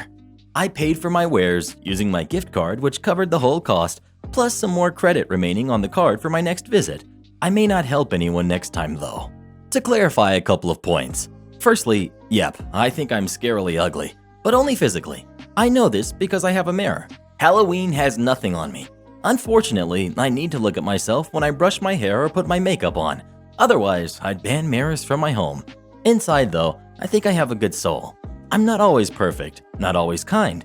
I've learned that sometimes kindness needs to be tempered with a reality strike or unhappy truth, and certainly not always right. I do try to be decent to people though. Just don't mistake my kindness as a weakness. Secondly, apparently the UK big box store that famously wears orange is not the same company as the US big box store that famously wears orange. My mistake. Maybe I should have researched that first. Still, I suppose it's an understandable error when you look at the two companies' styles. Thirdly, in reality, I will still be helpful when I can, and if the person asking for help is respectful, polite, and deserving of kindness. I'm naturally a nice person, in my humble opinion. I've tried acting nasty, but my friend always laughs at me. I'm not very good at it. I'll stick to being the genuine me. Speaking of do-it-yourself projects, have you ever done any do-it-yourself projects? And if so, what kinds? Please let us know. I'm getting ready to paint my cabinets. They're going to look marvelous. No changes can be made without the account holder. A recent story reminded me of this act of malicious compliance by a family member. This family member's spouse was involved in an accident. They were in ICU for months and would face permanent disability upon retiring home. They didn't want to leave their home. It was close to the best hospital in the region and it was their forever home, so plans began to renovate it for accessibility. In addition to the renovations, a wheelchair van was going to be needed along with other medical equipment for home use. As she worked on all of this, it was clear that large expenditures were going to be needed and it was going to take time to draw money out of long-term savings and retirement accounts. So she called the credit card companies to get their limit increased. Sadly, before the renovations were complete, her spouse passed away after almost 6 months of hospitalization and therapy. Now attention turned to final arrangements. The couple had always been very frugal and maintained nearly perfect credit. All cards were being paid on time, and despite carrying a balance on some cards from the construction, demolition had already started, so renovations had to continue, but at a slower pace. Money was now coming in from those long-term savings. The problem is, one major credit card company refused to work with her. She tried to access the account and was told, "Sorry, I have to speak to the account holder." She explained that her spouse had passed away and she was wanting to pay what was left on the card. She also explained that she was an account holder. Evil Bank stated that she was not on the account and she was merely a card holder and she had no rights to the account. The person on the phone explained that her husband opened the account without her and just gave her the card. She just didn't understand how credit cards worked. This was a lie. The couple had always been joint account holders on everything since they were first married for exactly this reason. They had done extensive estate planning and made sure that all their assets were protected in trusts should the worst occur. They knew their kids would be cared for and their partner would be able to access everything. Also, she ran the couple's business for over a decade, navigating a sea of regulations, insurance company billing, and payroll, finances, and taxes. Needless to say, she did not enjoy being condescended to. Unfortunately, Evil Bank would not budge. They would not allow any access to the account for any reason, but for some reason, they didn't cancel the card after finding out the sole account holder had passed away. This back and forth went on for weeks with multiple calls to the Evil Bank and trying to escalate the issue to supervisors to address the state of the account. In a final attempt to show Evil Bank that they were hurting themselves by this. "So, I'm unable to access any part of the account, even to make a payment?" Evil Bank: "That's right." "So, the account is going to be closed?" "No, only the account holder can do that." "Even though the account holder has passed away?" "Only the account holder, ma'am." "So what does that mean for card holders and being able to charge on the account?" "Only the account holder can deactivate a card or modify the account." "So what happens if a card holder uses their card?" "They can continue to use the card until the account holder tells us otherwise." "The deceased account holder?" "Yes. I can't help you with anything else. You need to put the account holder on the phone if you want to change anything or make a payment." "No, that's fine." She broke down crying immediately after, but decided that they set the rules, so she would play by them. All the final expenses, medical bills, and as much construction cost as possible was put onto that credit card. She maxed it out and then let it sit until the credit card company started calling for payment. I'm sorry, per your policy, I'm just the card holder and I'm not responsible for any balance. Ma'am, this balance needs to be paid or it will affect your credit. It better not, I'm not on the account. This is an illegal collections call and I will be reporting it to the FTC and the attorneys general in your home state and mine. I still have his number on speed dial. You can make your case to the court. She was used to getting medical insurance companies to pay claims for the last decade or so. You didn't want to play hardball with her. Remember how all the assets were in trusts? On paper, her partner had no assets to place a lien on. All the cash in the joint checking account had been used to pay expenses for the last several months, and withdrawals from long-term savings were sent to her account, not the joint account. They had agreed to move all exposed assets shortly after her partner regained consciousness, fearing the worst. Plus, all the income from the business had been brought home in her name for more than a decade, so she would actually get some kind of social security payment when she got older. So not only did his estate have no assets to go after, he didn't have an income for the last decade. Evil Bank was left with a maxed out credit card and no assets in the estate they could file against for payment. The handful of other credit card companies worked with her to raise limits temporarily or remove daily spending caps for large expenditures, and they were all paid without a single missed, late, or partial payment. Evil Bank had to eat a 5-figure loss, all because they decided the wife didn't deserve to be on the account from day one. She had every intention to pay every bill and expense. She has never been one to try to scam or cheat anyone. She gave Evil Bank every chance to accept money for the bill. They repeatedly refused to acknowledge her as a spouse, but she sure liked the irony of the only company that refused to acknowledge the death of her spouse ended up paying for the funeral expenses. Yesterday, I tried to keep some kids safe on a mountain bike trail. Then the mom threatened to knock me flat. I was out at my local mountain bike trail center yesterday. It was a Sunday, dry, nice day. Lots of families out. There's a run, maybe about 30 meters, consisting of 4 or 5 berms, tight turns with high banks, and then a jump. It's a really good jump for practicing on, so I'm doing little loops here. There was a woman standing on top of the first berm, 30 meters away from the jump. This is mildly important information. Taking pictures and not actually watching the mountain bikes coming towards her. This is a super dangerous place to be. If someone comes in wide on the berm or slides over the crest, they're taking her down with them. She's not technically in my way though, so I just kind of think, your funeral, and get on with my riding. I do a few loops on this little stretch, and then after maybe 4, there's a toddler, basically as young as I've ever seen someone ride a bike without training wheels, whatever age that is, and maybe 6 years old, just kind of frolicking on top of the jump. I yell, "Move out of the way!" a few times, but they don't. I swerve off the trail, come to a stop, double back, and tell them, in a tone I would describe as very stern but not scolding, that hanging out, not moving in the middle of a high-speed mountain bike trail is not only dangerous for me, but extremely dangerous for themselves. At this point, Berm Lady is jogging over, screaming, not yelling, screaming, "Do not talk to my kids like that." So I tell her, or attempt to, she's just repeating her screaming at me at this point, that I wouldn't have to talk to her kids that way if she had been keeping them safe, or had taught them how to stay safe in what is an inherently dangerous environment. At this point, she says, "I'll knock you flat." At which point I tell her I will defend myself if she attempts anything on me or my bike. She then plays the victim and says, "I can't believe you'd hit me. I can't believe you threatened me." For reasons I still don't really understand, at this point I begin again trying to explain how dangerous her kids' behavior was, not just for me, but for themselves. But she just keeps shouting, "Who do you think you are?" I say, "My name is OP," but she cuts me off with, "I don't care who you are." So I asked her, "Then why the heck do you keep asking?" She then demanded I apologize to her daughter for my language, and I told her she had lost the right to ask me to do anything and expect me to accommodate when she threatened me. She repeats her demands, and over her non-stop screaming, I attempt to tell her that I promise hearing my language is a lot less dangerous to her kid than being mowed down by a mountain bike. I swear. Something about having kids that aren't old enough for a parent to have grown to resent just a little bit turns people into psychos. Speaking of mountain bikes, have you ever ridden mountain bikes? Or any kind of bikes? Please let us know. Oh, I love mountain bikes. Am I the jerk for being mad at my husband who was going to give away $10,000 to his sister without even asking me about it? On Saturday morning, I noticed my husband was sending a lot of text messages back and forth. He's usually not much of a texter. He left the phone next to me to charge while he is in the other room. The phone kept lighting up with text messages when I decided to open it up to see what the big discussion was about.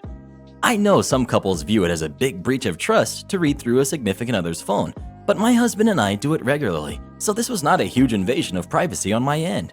We both have nothing to hide, and it has never been an issue before. Anyway, of course, I saw something on the phone that I shouldn't have that got me upset. For background, my husband is 34, I'm 32, and his sister is 31. She's in this story. Husband and I have been together for 10 years, married for the last 4 years. We are all college educated with jobs now. My husband and I each make good salaries, around $150,000 each. We own our house. We still have about $60,000 in student loans I'm working to pay off. Luckily, low interest rates, so I just pay the minimum. We have about $40,000 liquid in savings, so we're doing good financially, but still need to build up more savings as we will probably try to start a family in the next 1 to 2 years and want to be prepared for an emergency and have a rainy day fund. Anyway, my husband's sister is trying to buy a 1-bedroom apartment in New York City.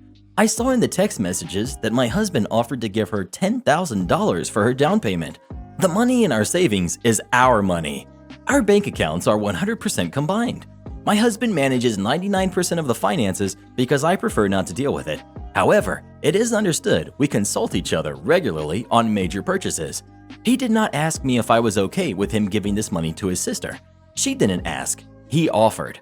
I immediately confronted him, calmly, and was like, "Hey, did you tell your sister you would give her $10,000? He said yes. I asked him when he was going to tell me. He said he probably wasn't. He figured I wouldn't notice and said he didn't think I would care about the details. I said, do you think $10,000 is a detail?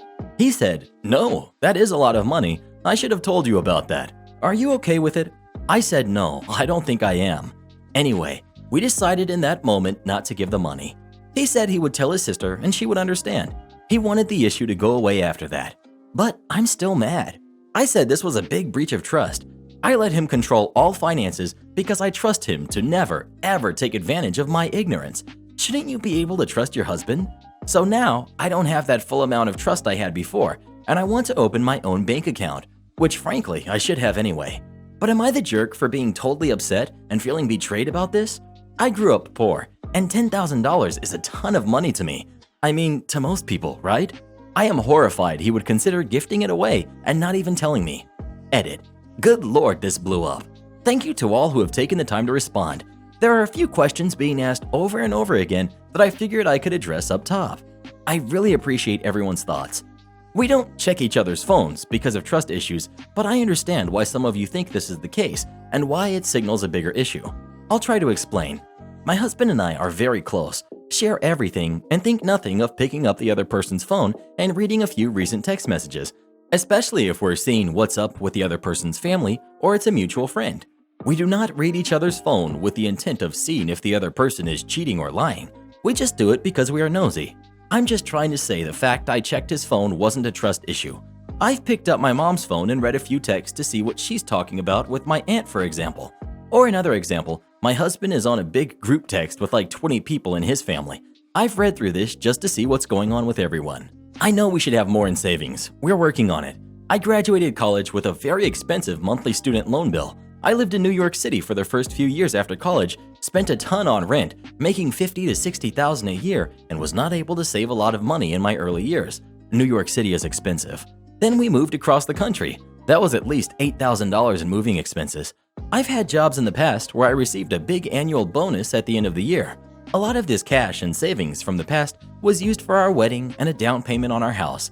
Then I switched jobs and haven't had these bonuses for a few years. I also went about 4 months being unemployed between jobs where we were down to one income. We did not save much during this time. In December, we both started new jobs making a lot more money. We also refinanced our mortgage, got rid of PMI on our house, and were able to significantly reduce our monthly mortgage bill by like $600. So yes, we're going to make $300K this year, but last year it wasn't nearly this much. My goal this year was to use all my extra income from my new job to save up for an emergency/rainy day fund. I will 100% be more involved in the finances going forward. This was dumb of me. I knew it was dumb and I did it anyway.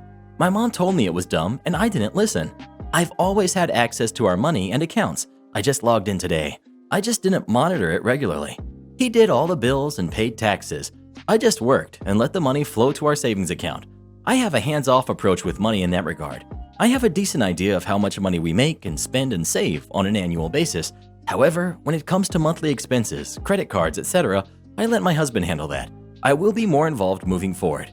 In the past in our relationship, we considered my husband the one who is good with money. I am more laissez-faire, and I was the one who has been less frugal in the past. Many of you fairly pointed out it was dumb to let my husband handle everything. He never cut me out of anything.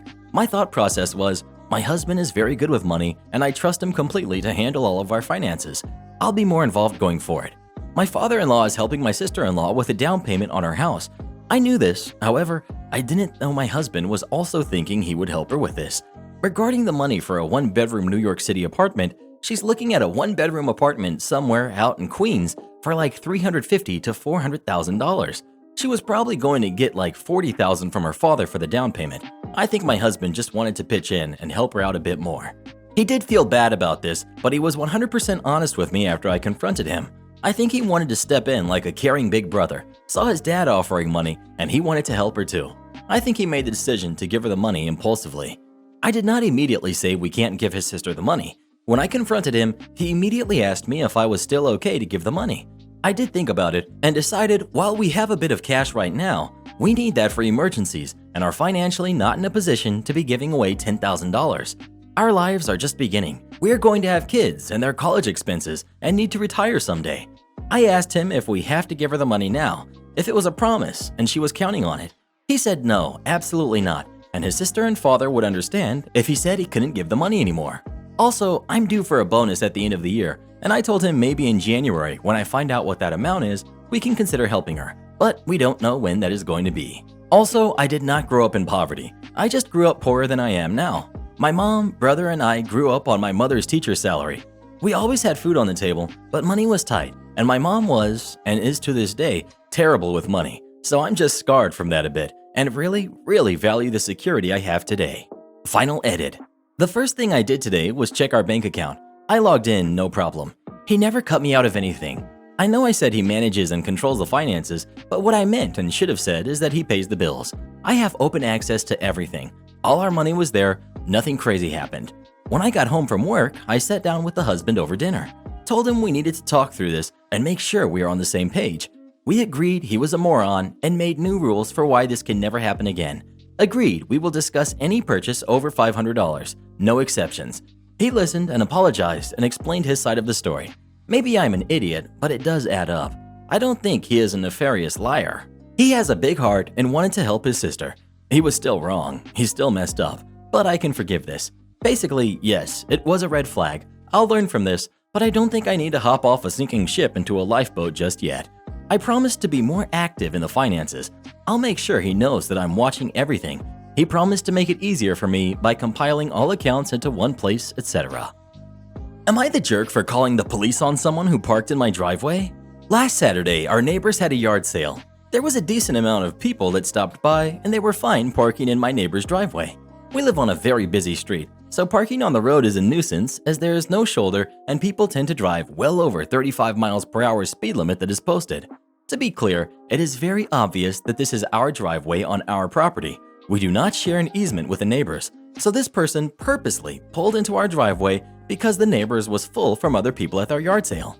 The way he was parked completely blocked both of our cars in, so if we need to get out, we couldn't. About an hour into the sale, we noticed a car pull into our driveway. I asked my husband if he was expecting anyone, and he said that he wasn't, so he went outside to see what they wanted. He saw the driver, a passenger, and two kids get out of the car and walk over to the neighbor's yard sale. My husband called out to the driver of the car and told him he can't park there and to move his car. He told my husband that he had nowhere to park and the kids were with him and it was too dangerous to park on the street. My husband said he understood, but he needed to move the car out of our driveway. The man proceeded to argue with my husband until he finally told him to either move his car or we will call and have it towed. My husband came inside and asked me to call the non-emergency police line to see if someone could come out and ask the driver to move the car out of our driveway. An officer arrived within 10 minutes and my husband explained the situation to him. The other driver began ranting at the officer about not having a safe place to park, and the officer told him that it didn't matter, that he was on our property and he could either move the car or the officer would call to have him towed. The man started screaming at my husband and told him that if one of his kids got injured because he had to park in the road, he was going to sue us. My neighbors, the ones having the yard sale, came over and told us that we were jerks for making such a commotion over them being parked in our driveway. My husband explained that they were the ones having the yard sale, not us, and that he would have never allowed strangers to park in their driveway because it's just rude. Now my neighbors are bad-mouthing us to all of our other neighbors. Some agree that we were in the right, but the ones to the immediate right of us are now being cold to us and telling us that we are insensitive and have no sense of community. So, am I the jerk, or should I have let it go and let the man park in my driveway? ETA, people keep asking why we called the police. We called them because the driver was becoming increasingly hostile and swearing. He threatened to sue us. We would most likely have let him stay if he had just asked us first. The second he started cursing at my husband, he had to leave. We do not know him, did not know what he would do or was capable of, nor did we invite him. He was there for a neighbor's yard sale that had nothing to do with our property. Karen threatens to scratch my car because I stole her parking spot. This happened about an hour ago. In the city where I live, it's really hard to find parking where you're allowed to park for longer than 3 hours. The only places you can park longer is in public parking garages, but you really need to be there before 8 a.m. because it fills up fairly quickly. I was a little late this morning, so the garage was kind of packed already. I prefer to park on the ground floor because I don't have to walk as long. I looked around for a while and actually found a single spot on the ground floor, but there was a car standing with a turn signal on just by the spot, like on the way to pull into the parking spot, but the person just stood there and was on the phone not paying attention to me. I waited a few seconds, because I don't want to be rude, and snatched the spot in front of the person, but the lady in the car didn't notice me, so of course I took the spot. No reaction. Got out of the car, still no reaction. But just when I was about to leave, the lady in the car honked at me, which scared the crap out of me, and she rolled down her window. She didn't look like the typical Karen. She was in her late 30s and kind of good looking actually, until she started talking with her Karen voice. We've got the entitled lady and we've got me. Karen. Excuse me? Screaming at me. I looked around confused, but I didn't understand if she talked to me or someone else. Me. Me? Who else, moron? You're the only one here stealing other people's parking spots. Me. Excuse me? You know that these are public parking. There's no reserved parking spots. If it's occupied, then find another spot. But you saw that I was about to pull into that spot. Me. No, you were on your phone for a solid 30 seconds just standing there. But I was just answering a text, and I had my blinker on. Just move your car now. I need a spot on the ground floor. I have a hard time walking because I'm disabled. Me. If you're disabled, then why aren't you parking in a handicap spot? The two by the entrance are free. But I don't have a permit for that. But that's beyond the point. Now move. Me. If you don't have a permit, then you're probably not even disabled. That's none of your business. Why can't you just move the car? You're younger than me, so you would have an easier time walking from the second floor. Me. I don't have time for this. I'll be late for work. I don't care. Leave then. By the way, I know which car is yours. Would be kind of unfortunate if something happened to it. Yes, she actually said that out loud. Me. And I'll know which idiot did it now that you told me. Then I proceed to take up my phone and I walk closer and snapped a photo first of my car where I was in the parking spot, then I snapped a photo of Karen's car so you could see both the license plate and her face. This made her explode in rage, and she got out of the car and started screaming at me that I assaulted her and that she was calling the police if I didn't delete the photo and move my car. I didn't actually answer her. My first thought was, when I saw her size, she was kind of big, was I can easily run away from her. So I just said, good luck with that. Bye, Karen. Then I started running out of the parking garage, and Karen actually ran after me, and she was a lot quicker than I expected. My office is really close to the parking garage. It's like 200 meters. So I ran for the door and quickly got out my key and opened the door, and I just about closed the door in her face. I waved goodbye and smiled and headed up to my office. That was some good morning exercise, I would say. This should be a sport. Instead of running from bulls, we would run from Karens. I hope that she doesn't scratch my car, but if she does, I have evidence that she actually was there at that time, and there's probably cameras in the parking garage too. Update. The lady apparently tried to get into the office after I closed the door in her face. The door is always locked, and we have a phone by the door that goes to the reception. But the receptionist will of course only let you in if you have an appointment with someone at the company and you have to provide a name and time of the appointment, otherwise you won't be let in. The receptionist told me at our coffee break that some crazy lady called on the door phone and demanded to be let in. The receptionist told her the same as everyone. What's your name? With who do you have an appointment and which time? Karen came up with some BS excuse that she wanted to talk to her son. She made up some name for her son even, but the receptionist simply answered, "No one by that name works here. Are you sure you have the right address?" She tried another excuse about how she saw a criminal enter the building. The receptionist said that she hadn't seen any suspicious people enter the office and that she should call the cops instead. I told her about the incident in the parking garage this morning and that it was probably the same lady, and we had a good laugh about it. There's one thing I still wonder about. There's 4 different companies in this building, so you have to pick which one when you make a call on the door phone, and the company I work at is at the bottom of the list. She can't know which company I work at, so I wonder if she called all the companies and hoped to find the correct one. Would you move your car if Karen demanded it or not? Please let us know. If you don't, I'll just scratch it. Don't try me, Mr. Reddit. Entitled Kid wants my custom knee brace. We've got Entitled Mom, we've got Entitled Kid, and me. Okay, so I walk with a cane and have an expensive hinged knee brace. It's a brag if you want to look it up for pricing. They range, but mine is well over $400. If I don't wear it, my knee buckles up backwards and I fall on my face. I also use a cane when I walk and have several other health issues. I was at Mayor walking around looking at toys last November for my kids for Christmas. I am very pregnant and my doctor warned me to avoid stress and that my baby will probably be a month early. So I'm taking it easy, walking slow, taking breaks and relaxing often. I get to the toy cars and I'm looking through them looking for ones my kid doesn't have for stocking stuffers when I feel something touch my leg. I look behind me and Entitled Kid looks up and smiles at me. I smile back and the following happens. Me. Hello, it's not polite to touch other people's things. Can you not touch my brace, please? Thank you. Entitled Kid. But I want it. Give it to me. Me. No, I can't walk without it. You can't have it. And it's not your size anyway. It's made for an adult. I don't care. Give it to me or I'll tell my mommy. Me. Okay, that's fine. You can tell your mom. You cannot have it, sweetheart. At this point, the kid wanders away, and I assume that when the kid says they wanted my knee brace, they'd get in trouble. I can remember wondering how that conversation would go for that kid and their parent. I start picking through the cars and find a couple my son doesn't have and put them in my cart and start looking at the track sets they have and check their pricing against Amazon's pricing. I'm scrolling through my phone when I can feel and hear the Velcro being pulled apart on my brace. I pull my leg up and turn around and see the kid sitting there. Me. Excuse me, I told you no. You cannot have or touch my brace. Mom said I could just take it because you're faking. Me. I'm not faking anything. You need to go back to your mom, now. Entitled Kid. Mommy! The kid is crying, shrieking, and causing a huge scene, screaming for their mother and grabbing at my brace, which is making me unbalanced. I can feel my heart rate going up, and I'm starting to worry about falling and hurting my baby. Entitled Mom. What's the problem here? Me. Your kid is asking for my brace. I tell them no, and they try to take it off of me. Well, just give it to them then. I don't see what the big deal is. You can buy another. Me. My insurance only covers new ones every 5 years. I can't get another one. If your son wants a knee brace, you need to tell him he can't have mine. Well, he can have yours. Take it off and give it to me.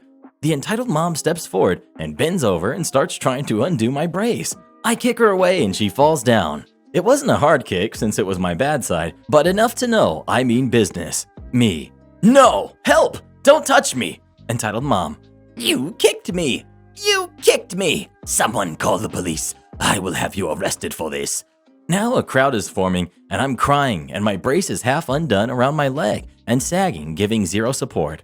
I pull my cane out of the cart and use it to support myself while management is asking if I'm okay, and I'm nodding while entitled mom is shrieking still at everyone. They walk me to the shoe department to separate us, and I sit on a bench and calm down.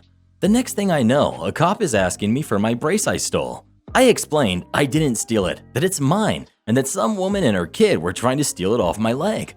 The officer asks for proof it's mine, so I pull up recent photos of me getting it fitted and walking with it at the doctor's office, as well as my chart where I have the letter stored saying insurance would cover it completely. He asked me to take it off since she's claiming it's damaged so he can inspect it. I let him, and he informs me that there's a piece missing. I look at it, and sure enough, a piece is missing. I start to cry again and realize I've broken my brace and I won't get another one for 5 years. He asks if it was broken before. I said no, it must have broken when I kicked entitled mom off of me while she was trying to steal it. The officer excuses himself, and I'm sitting there with employees. After a while, he comes back and gives me a case number and informs me he's arresting the entitled mom for destruction of medical equipment and attacking a disabled person. I'm in shock, but he says he watched the security camera and knows I'm telling the truth and that she attacked me and I was defending myself. I ended up going into labor that night from the stress and had to stay on an IV drip for 3 days in the hospital to get it to stop. I go home and my insurance billed her for a new brace. She refused to pay until my friend used his letterhead at a lawyer's office to inform her if she didn't pay that he would be taking her to court for it. I had my baby early, but not because of this event, thank God. She's 10 months old now, October 2020, and my husband brought it up today and asked me to post it here. Make me look bad on the job? Well, we'll see about that. I worked at a clothing store in a mall for a year and a half. It was not fun. But I was thinking back to my time there recently, and I forgot this golden gem of pro revenge. So a new girl had been hired, as many people knew did in that job, and right away you could tell she thought she was hot crap. She was talking and acting like a manager, talking about how many hours she had, and worst of all, she wouldn't shut up about all the dudes that she was hooking up with and how the money she got from them was the most important part. To put it lightly, she was a cold-hearted jerk who made everyone feel bad about their insignificant lives, as she put it. Here's where things go down. In our store, all the racks were milled steel bars and hooks, so really hard to break and really expensive. They could, however, be bent out of shape if enough heavy coats stay on them for long periods of time. Miss Jerk here thought it would be a good idea to impress the management by putting all the coats on the same rack using the milled steel bars instead of a circular rack that wouldn't warp. I protested, of course, as I had been there longer, but she said, "I get paid more than you, so do what I say." She got hired as a key holder out of the gate, so she made $1 more than I did per hour. I go along with it, put the heavy winter coats up on the milled steel, and go about my life. Well, 2 weeks later, the milled steel is of course warped, and when management saw this, they flipped. Cheapo store, any cost was bad to them. Anyways, she blames it on me, and I get written up for it. Now, I refused to sign, so they gave me less hours, which also cut my pay. Because she lied, I was now making 50% less than before and had a formal written complaint against me.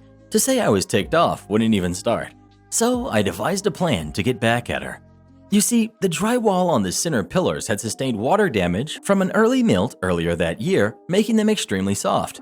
However, they provide some of the largest coverage of shelf space in the entire store, meaning basically a good 20% of the shelf space couldn't be used. Now, the kicker is, Miss Jerk didn't know about this as she came in a week after it had happened, and to the naked eye, you wouldn't think that the pillar couldn't be used as there were banners on it to try and hide the yellowing. I may have suggested what a waste not being able to have product on those pillars was, and how if someone could come up with a nice display, it would bring in a lot of customers due to how people could see it from the mall main floor. We were just off the food court. Her eyes lit up. And here's the thing, I was taking a small break to a nice snowy lake cabin the next day, and the people she had working with her were the manager or the temps, who were not allowed to handle marketing and logistics, such as putting up shelves and racks on the wall due to their cost and the incident that got me wrote up.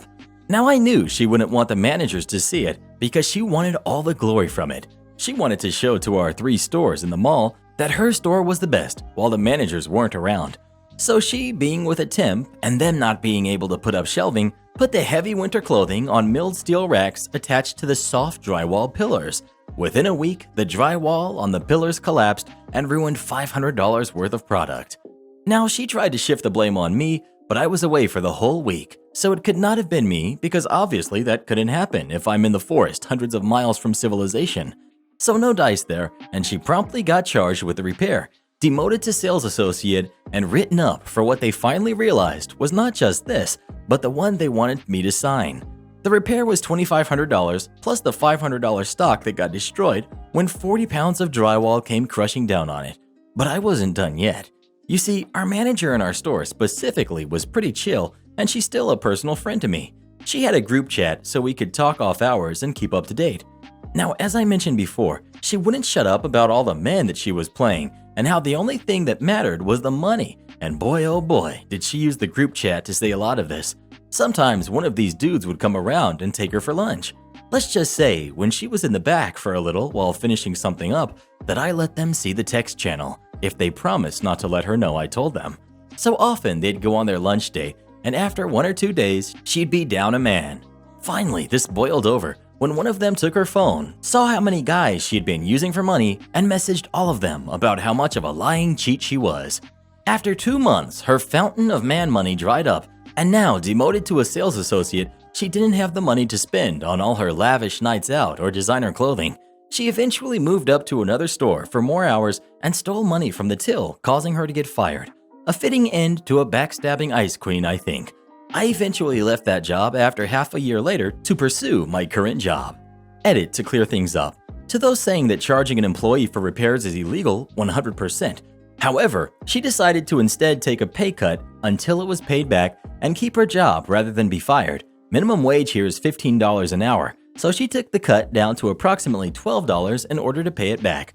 Also, this company is super sketchy and will do anything not to pay for their mistakes, even going as far as to leave a hole in the roof, water damage, there for 10 months before fixing it, making it so during spring nothing could be put there. Have you ever had a coworker you just couldn't stand? If so, what did you do about it? Please let us know. Does a co-host that I can't stand count? Nitpick the dress code? I can do that too. Our junior high dress code was a pain. Most teachers didn't care so long as kids weren't distracting. The principal of the junior high, however, insisted on enforcing every single rule. A friend of mine wore a long-sleeve shirt under a tank top. The principal insisted she couldn't wear the tank top because tank tops were against the dress code. But she couldn't take off the tank top because her shirt was slightly see-through, another violation. Instead of allowing her to simply wear the tank top over her long-sleeve shirt, she sent her home. I decided this wouldn't stand. I studied every rule in the dress code to prove how stupid it was. I started off small and worked my way up. No open-toed sandals. This one was easy. I wore open-toed high heels. Nothing in the rules against high heels, and the open-toed rule only applied to sandals the way it was written. Shirts must be tucked into pants. Belts must be worn through belt loops. Knocked out too here by wearing a skirt. Skirts, or at least the one I wore, had no belt loops and wasn't considered pants, so I was not required to tuck in anything or wear a stupid belt. Backpacks must be plain colored with no pins or excessive accessories. I picked up a briefcase from a resale shop and slapped it with every sticker I could find. Any random logo or inspirational sticker I had laying around got slapped on it. Technically, a briefcase isn't a backpack. No costumes allowed. I verified this. My school considered a costume to be anything only worn for a certain period of time or for a certain reason. If you wore it all day long, it was an outfit, not a costume. I took advantage of this one badly. Once a week, I dressed up as a lawyer, a clown, a hippie, a Shakespearean actor, a superhero, a cameraman, etc. Complete, of course, with as many accessories as I could handle, so long as I never took them off. This made gym class interesting. They weren't considered part of a costume. I ended up letting kids pick out what I would dress as each week. No crazy hairstyle. Kept my hair natural colors, and kept the style as something that was at least popular at one point. Beehive took forever, but was the most satisfying.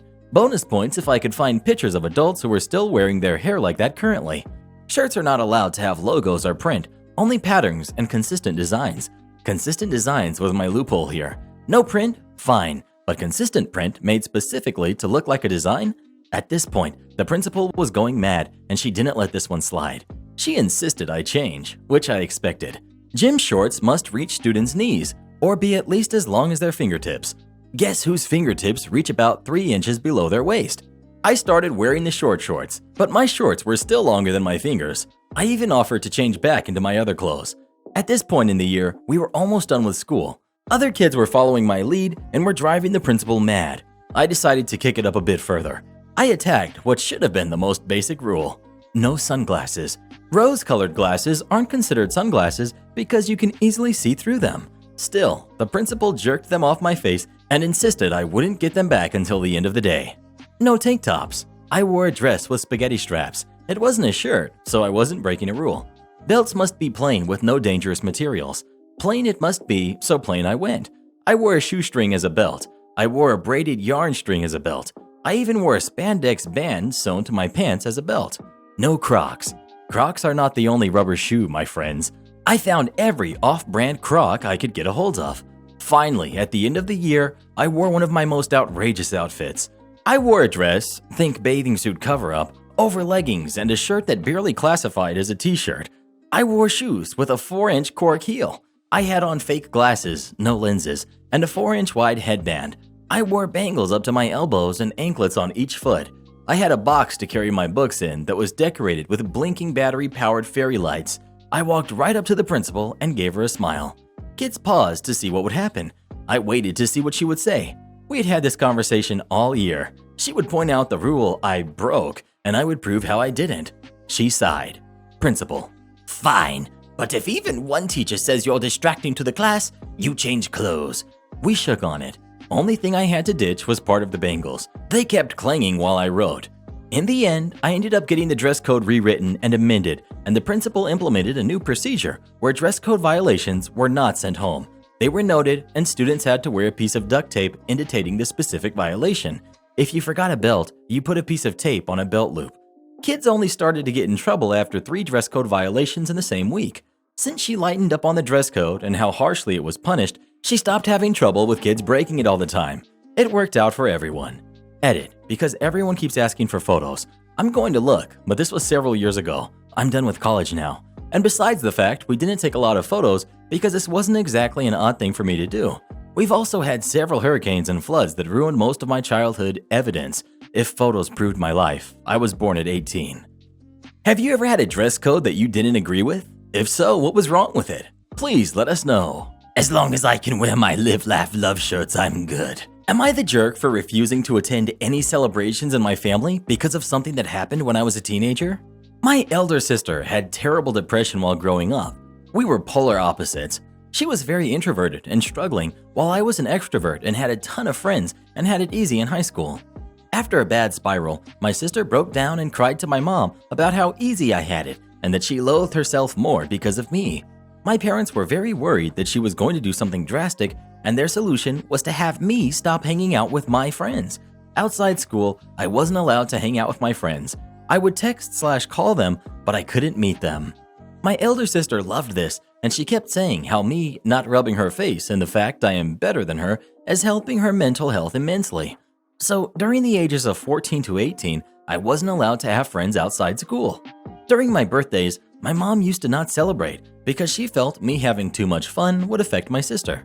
She would make me skip school on my birthday so that I wouldn't have a secret celebration, and anything that's a gift is strictly forbidden. Obviously, I broke the stupid rule and had a ton of friends, many of whom I'm still in contact with. During that time, I began to hate my mother and my sister. My dad tried to cheer me up, but he never said anything in my defense. I stopped celebrating anything with them. Birthdays, Mother's Day, Father's Day, etc.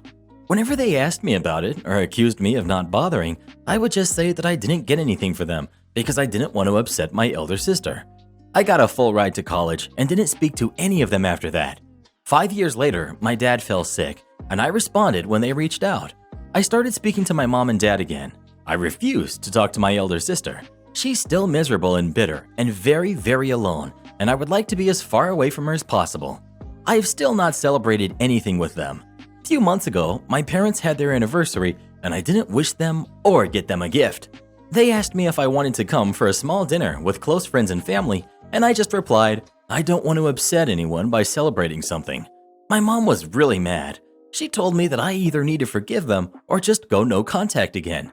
She said that there's no point in me saying that I'm willing to forgive them and then making snide remarks or throwing things back in her face. I listened to her and then decided to go no contact again. My parents aren't respecting my decision and are accusing me of being stuck in the past. This all happened a few months ago, and I'm merely curious to what Reddit thinks. Am I the jerk? Well, what would you do in this situation? Would you forgive them or not? Please let us know. I don't think I could, to be honest. They were wrong for what they did. Go tell the principal what I did? All right, but you really might want to write a note next time. Background. My science teacher in 9th grade hated me. I'm pretty sure it started because we had a difference in opinion and it just escalated. Basically, my entire year with her was nothing but malicious compliance. Story. We arrive in class, sit down, and get our pens out. The teacher, Mrs. Science for purposes of our story, hands out a worksheet. I glance down and I realize I know all the answers, so I go ahead and fill it out. It only takes me a minute or so. I flip it over when I'm done and focus on what Mrs. Science is saying. It dawns on me that she's now going over the chapter that the worksheet covered. I didn't want to interrupt the class, and I also didn't want to listen to her teach what I already knew. So I grabbed a library book from my bag and start to read quietly at my desk. 10 minutes later, I hear Mrs. Science call my name. I look up, expecting to have her ask me a question about what she was teaching. Mrs. Science: Why are you reading a book? Me: I already know this material. What do you mean? Me: You're going over the chapter for the worksheet. I already know this and I finished it already. Miss Science: What do you mean you finished the worksheet? I didn't tell you to start that yet. Me: Oh, I'm sorry. Teacher: Fine. Bring it up here. I walked my worksheet to the front. Mrs. Science put it on the projector and graded it in front of the class. I got a 100 on it. The class immediately started copying my answers. Mrs. Science got really mad about that. Go to the principal right now. Me: Are you going to give me a note? No, just go and tell her what you did. Me: All right. I left and did just that. I told the very busy principal I did my work and got a 100, and my teacher sent me to see her. She immediately sent me back, and Mrs. Science got even more mad that I came back so quickly. She then escorted me down to the principal. Of course, the principal verified that I 1. Did my worksheet, 2. Got a 100, and 3. Was reading quietly before telling Mrs. Science to leave her alone. Of course, that didn't sit well with Mrs. Science, but that ends the malicious compliance portion of this story. If you want to hear more, let me know in the comments. Edit: I've been asked to share the fallout. My bad. Ultimate fallout was the teacher being ever so grateful I left her class. Throw a party the last week of class grateful. I never got in trouble and she continued working at the school. Last I heard, she was still working there. Although I did hear she was much more lenient about kids reading in class after that. One of the best responses to a customer complaint I have ever seen. Some background. A customer placed a $500 deposit using their credit card to start the process on an order. The customer canceled the order a few days later and was well within the cooling down period. The order was canceled and the money was refunded to the card. This all happened within the same week back in December of 2019. The salesperson in question is one of our most successful salespeople and last year almost made $200,000 in total compensation. Truth be told, until recently, no one had paid any attention to this particular transaction. The sales manager at the start of October sent out a marketing email to all his past customers sharing some news in an attempt to generate some business. The customer from December of 2019 said he didn't want to do business with him, requested to be removed from the mailing list. First time he's requested this to our knowledge, which we did comply with, and accused the salesperson of stealing his $500. The salesperson checked the order, ensured the money was refunded as it should have been, even going out of his way to check with accounting, who did confirm the refund was issued with no serious delay or issue. The salesperson advised the customer of this, to which the customer accused the salesperson of stealing his $500. The salesperson provided the customer with his manager's contact details and told the customer if he feels that strongly that he stole from him, he should report him. The customer filed a complaint with us. We investigated the complaint. We determined that indeed everything had been done by the book and that the credit card used was actually a card in the customer's name. Basically, no funny business took place. We, however, did invite the customer to provide bank statements if he feels like we didn't refund the money, and if we can't see the refund, we will send him a $500 check.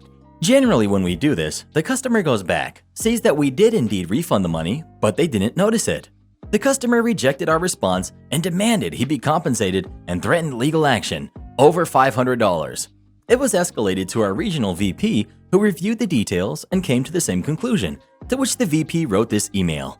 Dear customer, it has come to my attention that you have accused person X of stealing $500 from you. You used your own credit card to place the $500 deposit and canceled within the grace period, which means you received a full refund. We have checked our accounting and everything appears to suggest that this is exactly what happened.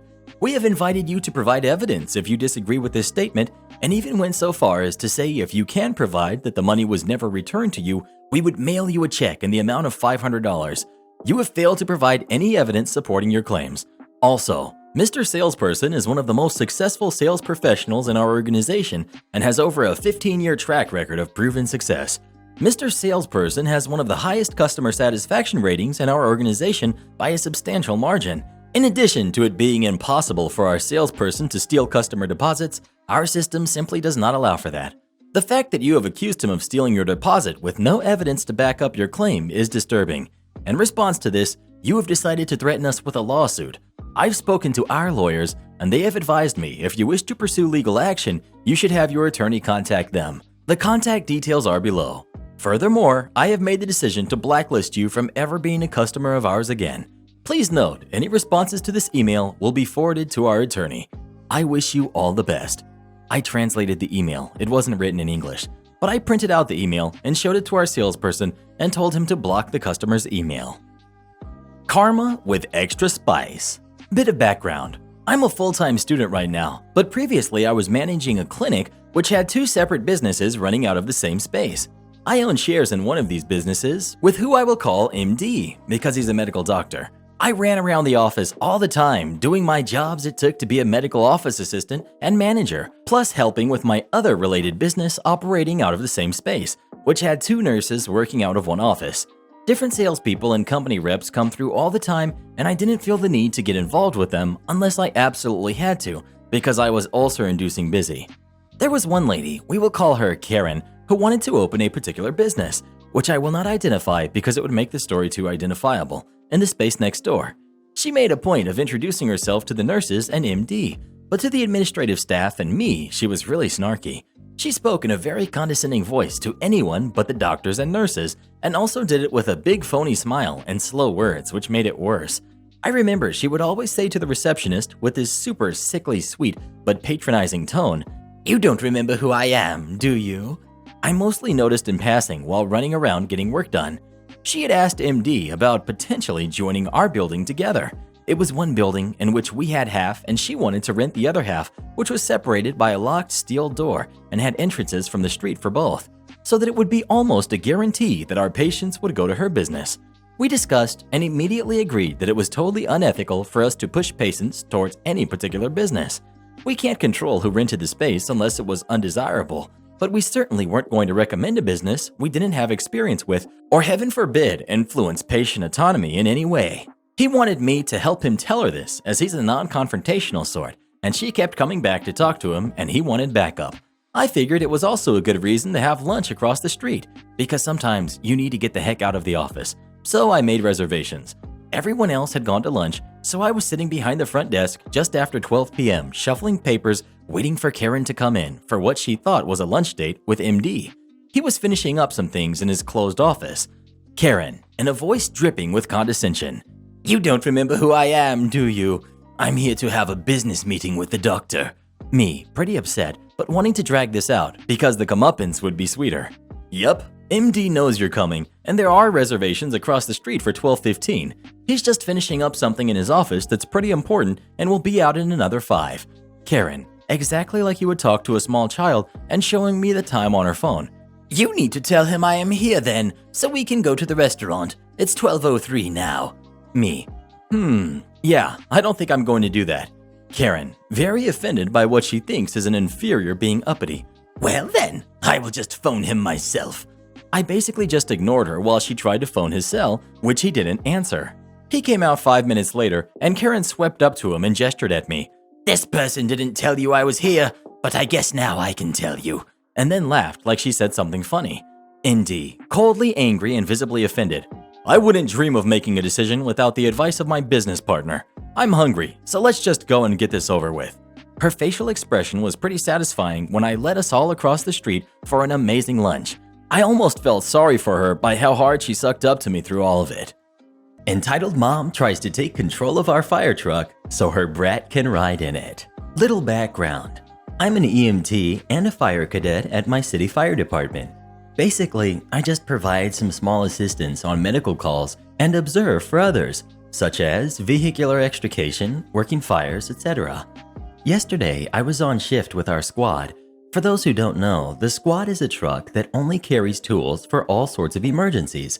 It responds to nearly all calls and has no pump for putting out fires, although some squads do have pumps. Anyway, our ladder truck was being sent to City Hall so some Boy Scouts could look at it. So I asked my officer if I could transfer while they were there. He said it was fine. then asked the officer of the ladder truck if I could go, and he also said it would be all right. He also asked if I knew the parts of the aerial and if I could guide a small group and give a little tour, and I said I do and I'd be more than happy to. So later we drive over to City Hall and like 15 or so scouts come outside to come see the truck. So I start showing them around, showing them the pump panels, the tools, etc. And then we get to the ladder controls. Our ladder truck is a Pierce aerial platform with a 95-foot ladder. As I was finishing talking about the controls, this woman, entitled Mom, interrupts me and the whole ordeal went as follows. Entitled Mom: "Excuse me, my son would like to ride in the bucket." Me: "Sorry, but we can't prep the truck to raise the ladder currently because while we're here, we still have to be prepared to leave if a call comes through." Entitled Mom: "What do you mean prep the truck? All you have to do is make the ladder go up." Me: "There's a bit more to it than that. We'd have to start the engine, switch the power from drive to staged, pressurize the hydraulics, extend and lower the stabilizers, and fit everyone into a ladder belt." Entitled Mom: "That all just sounds like a load of nonsense."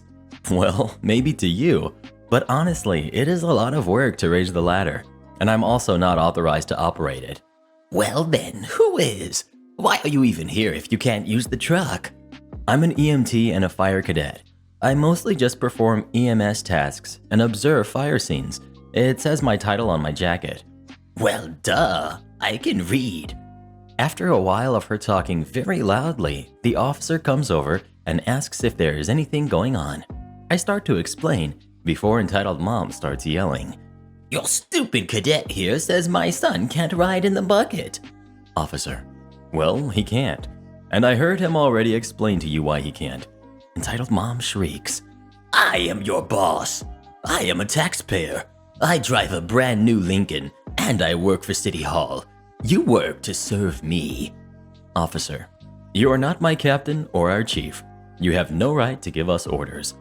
"I am going to speak to your head chief about this. What is his name?" Officer: "His name is on the city website under the fire/EMS tab." "Whatever. I'm going to have you all fired." We just brushed it off, and I continued giving my tour of the truck when I noticed she disappeared around the back. I asked the group to hold for a second while I popped around back to see her trying to use the remote control unit for the ladder. Obviously nothing was happening because the truck was turned off and the hydraulics weren't pressurized and the safety locks were on. Entitled Mom: "This fell out. I'm trying to put it back." I tried to take it from her and she held on to it tightly, saying, "No, I got it. You just go away. I don't need you to show me how to put a box back." I yelled for the officer, and he came with both the firefighter and the engineer, and they grabbed the control unit from her, and she yelled we're all making a huge mistake, blah blah, and how all she wanted was to let her kid ride. And I could see her kid in the group looking very embarrassed, as now everyone was watching her make a fool of herself. The officer said, "I think we're gonna have to just leave the tour at that and head back to the station." So the officer watched her as the engineer and firefighter put everything back and closed all the compartments before we then left. A few hours later, we all had a laugh about it over dinner. Also, officer doesn't mean police officer. The officer sits in the front right-hand side while the engineer sits on the left side and drives. Officer is in charge, engineer operates the truck systems, and the firefighter goes with the officer. Next we've got Karen claims to be owner's daughter. So a little backstory on where I work. It's a very small family business where we sell pools and pool chemicals. Only 2 desks in our office which can fully see into the showroom. 1 desk for the manager and 1 for me. Also, when I say small business, I mean it. Normally, it was always just me, assistant manager, and my mom. I had been in this business since I was born, therefore knew a lot for my age. However, we had just recently hired someone new that was a little older than me. I was 21 at the time, and my new coworker was 28. Now, onto the story. The cast will be Matt, coworker, me, Karen, idiot customer, and Karen's kid. So the manager, my mom, had to go and pick up some office supplies for us and mail off some bills, so it was just me and my coworker. We weren't very busy at the time since it was a weekday and fairly close to closing time, So I was sitting at my desk and he was at the manager's desk since he didn't have his own, on our phones waiting to hear the door open. We hear the door open and my coworker, we will just call Matt from here on out, starts to get up and I tell Matt that I've got this one, so he sits back down. I stand up and see this lady, Karen, and her kid come in and start walking around. I walk out into the showroom and welcome them to the store and ask if they need help finding anything. Karen: We are just looking right now. I will let you know if we have any questions. Karen's kid: I want a pool toy. Where's the pool toys at? Me: Well, the pool toys are right over in the aisle by the door and on that wall there. I motion to the wall where all the displays were. Karen: I told you that we didn't need any help right now. I just stepped back and walked into the office, not wanting any confrontations this close to closing. They continued looking around for another few minutes when I heard the kid hollering from the front of the store. I looked up, and the kid was climbing on our ladder samples, which clearly have neon green signs that are 8 by 11 that say, "Do not climb on." So I walked up to the front of the store and politely told the kid that he couldn't climb on them. Karen: You can't tell my son what to do. Karen's kid: I just want to climb on them. He then starts to cry. This kid was about 10. Me: I'm sorry, but it's against company policy to have anyone climbing on them for safety purposes. Well then, maybe you should have a sign on them that says you can't.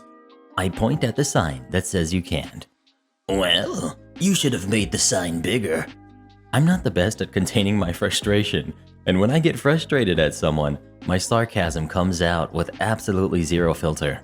This kid had been running around our store screaming like a banshee, and I was getting very annoyed.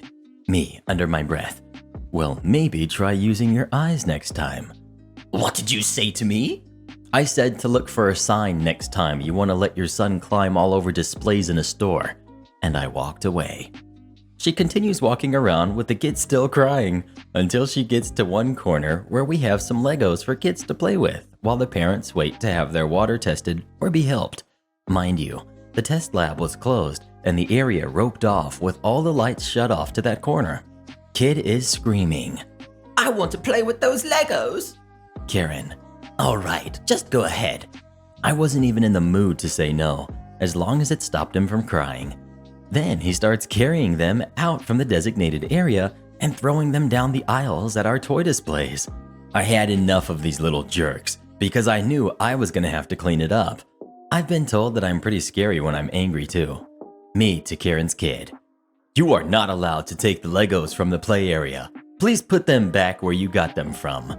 Karen: Who do you think you are talking to my son that way? Me: I am simply telling you both that what he has been doing is not allowed in our store, and he needs to stop. Well, how dare you talk to us that way? I'll have you know that I'm the owner's daughter, and I will have you fired for this.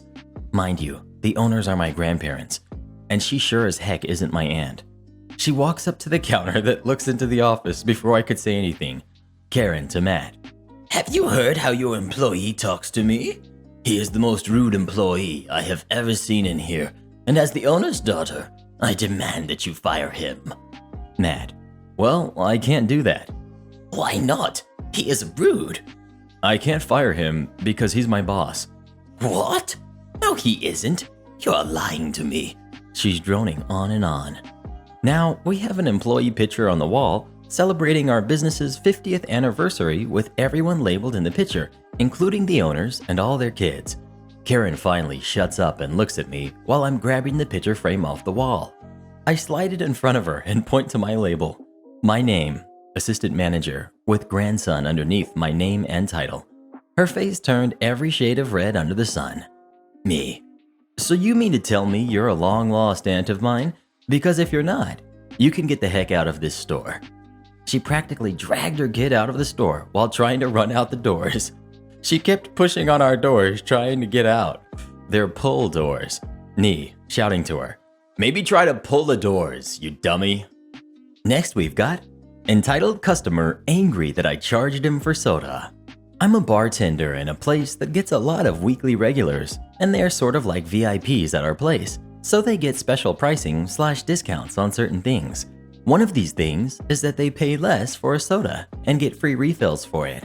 One guy, Dave, is hard for me to read but never gives me any trouble. He always opens a tab, and when it's time to close out, he always asks me to do it for him. Our POS is on an iPad kind of device, so he'll have me enter the tip for him. He tells me how much to enter and to sign for him.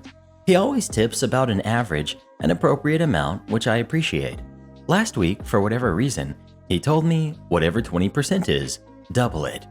I was surprised but thanked him profusely. After closing out, he ordered a soda.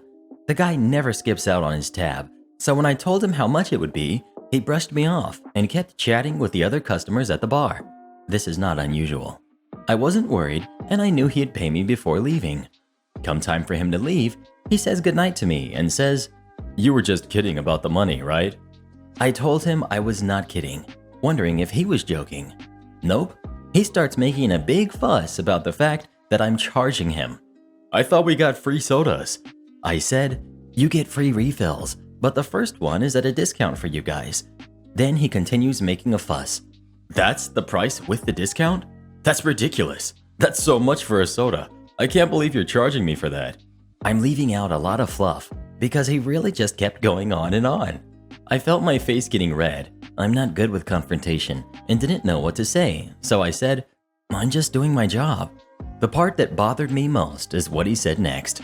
"I can't believe this. I just tipped you 40%. I was really offended.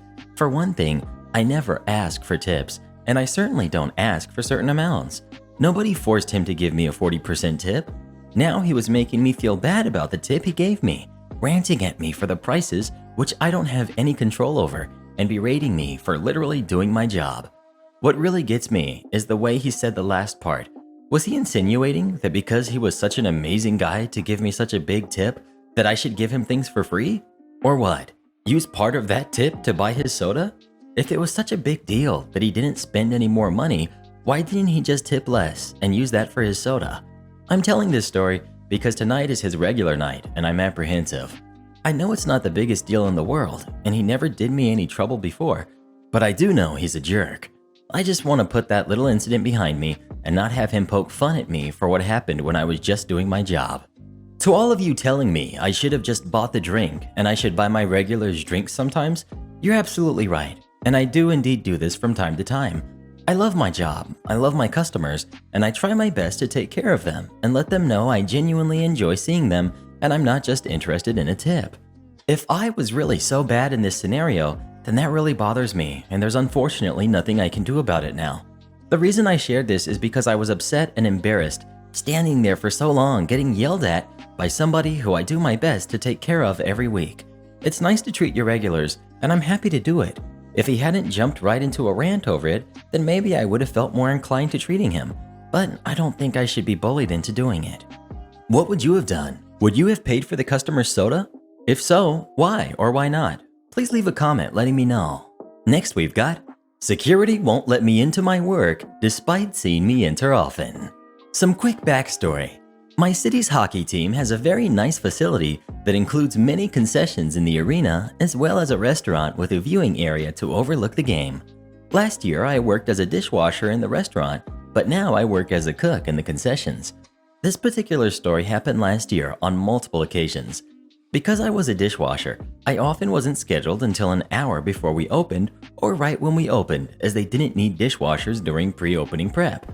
And since we relied solely on hockey game attendees, we were only open on game days and opened an hour before the game was scheduled to start. This obviously means that by the time I would arrive, security was setting up at their ticket-taking areas. One of the ticket-taking areas in particular was where I needed to get through to reach the staff entrance to the kitchen. Some of the security and event staff recognized me and would just say hello as I walked through, but there were a few times that others would stop me and not let me go in.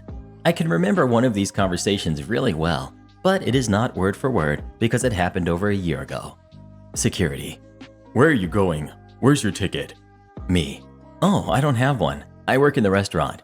At this point, I was already running a little late and just wanted to get inside and get to work because I didn't know how many dishes were waiting for me by now.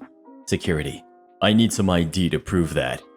Of all the staff who work in the restaurant and concessions, The only people who have said ID, which by the way is a city-issued ID saying they are city employees, would be the higher-ups, so our head chef, the restaurant coordinator, front of house coordinator, etc. So obviously I would not have one. Me. I don't have ID. I'm a dishwasher. We're not important enough. Then I can't let you in. Me. Come on. You can literally pull anyone out of the restaurant right now. I motion over to the servers who are setting up for the night just inside the front entrance to the restaurant, all of whom know me well. And they will tell you that I work here. Seriously, I just have to get in so I can do my job. The security guard looked at me for a minute.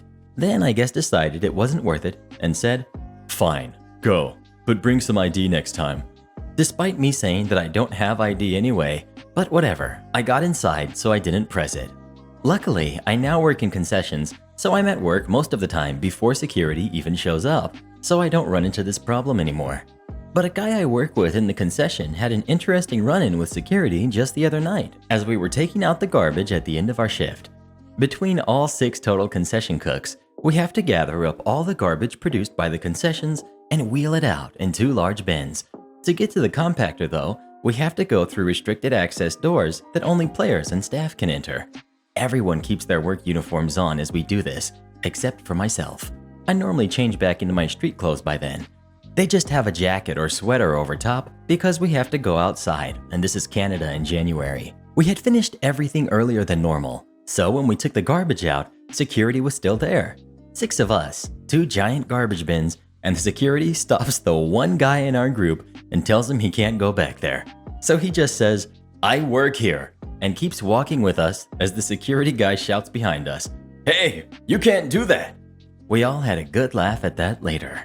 Do this next. Tap here on your screen to come see our new podcast playlist, where you'll find thousands of hours of the best stories you've ever heard. Or tap the one on the right. That episode is specifically just for you, based on other videos you've enjoyed the most.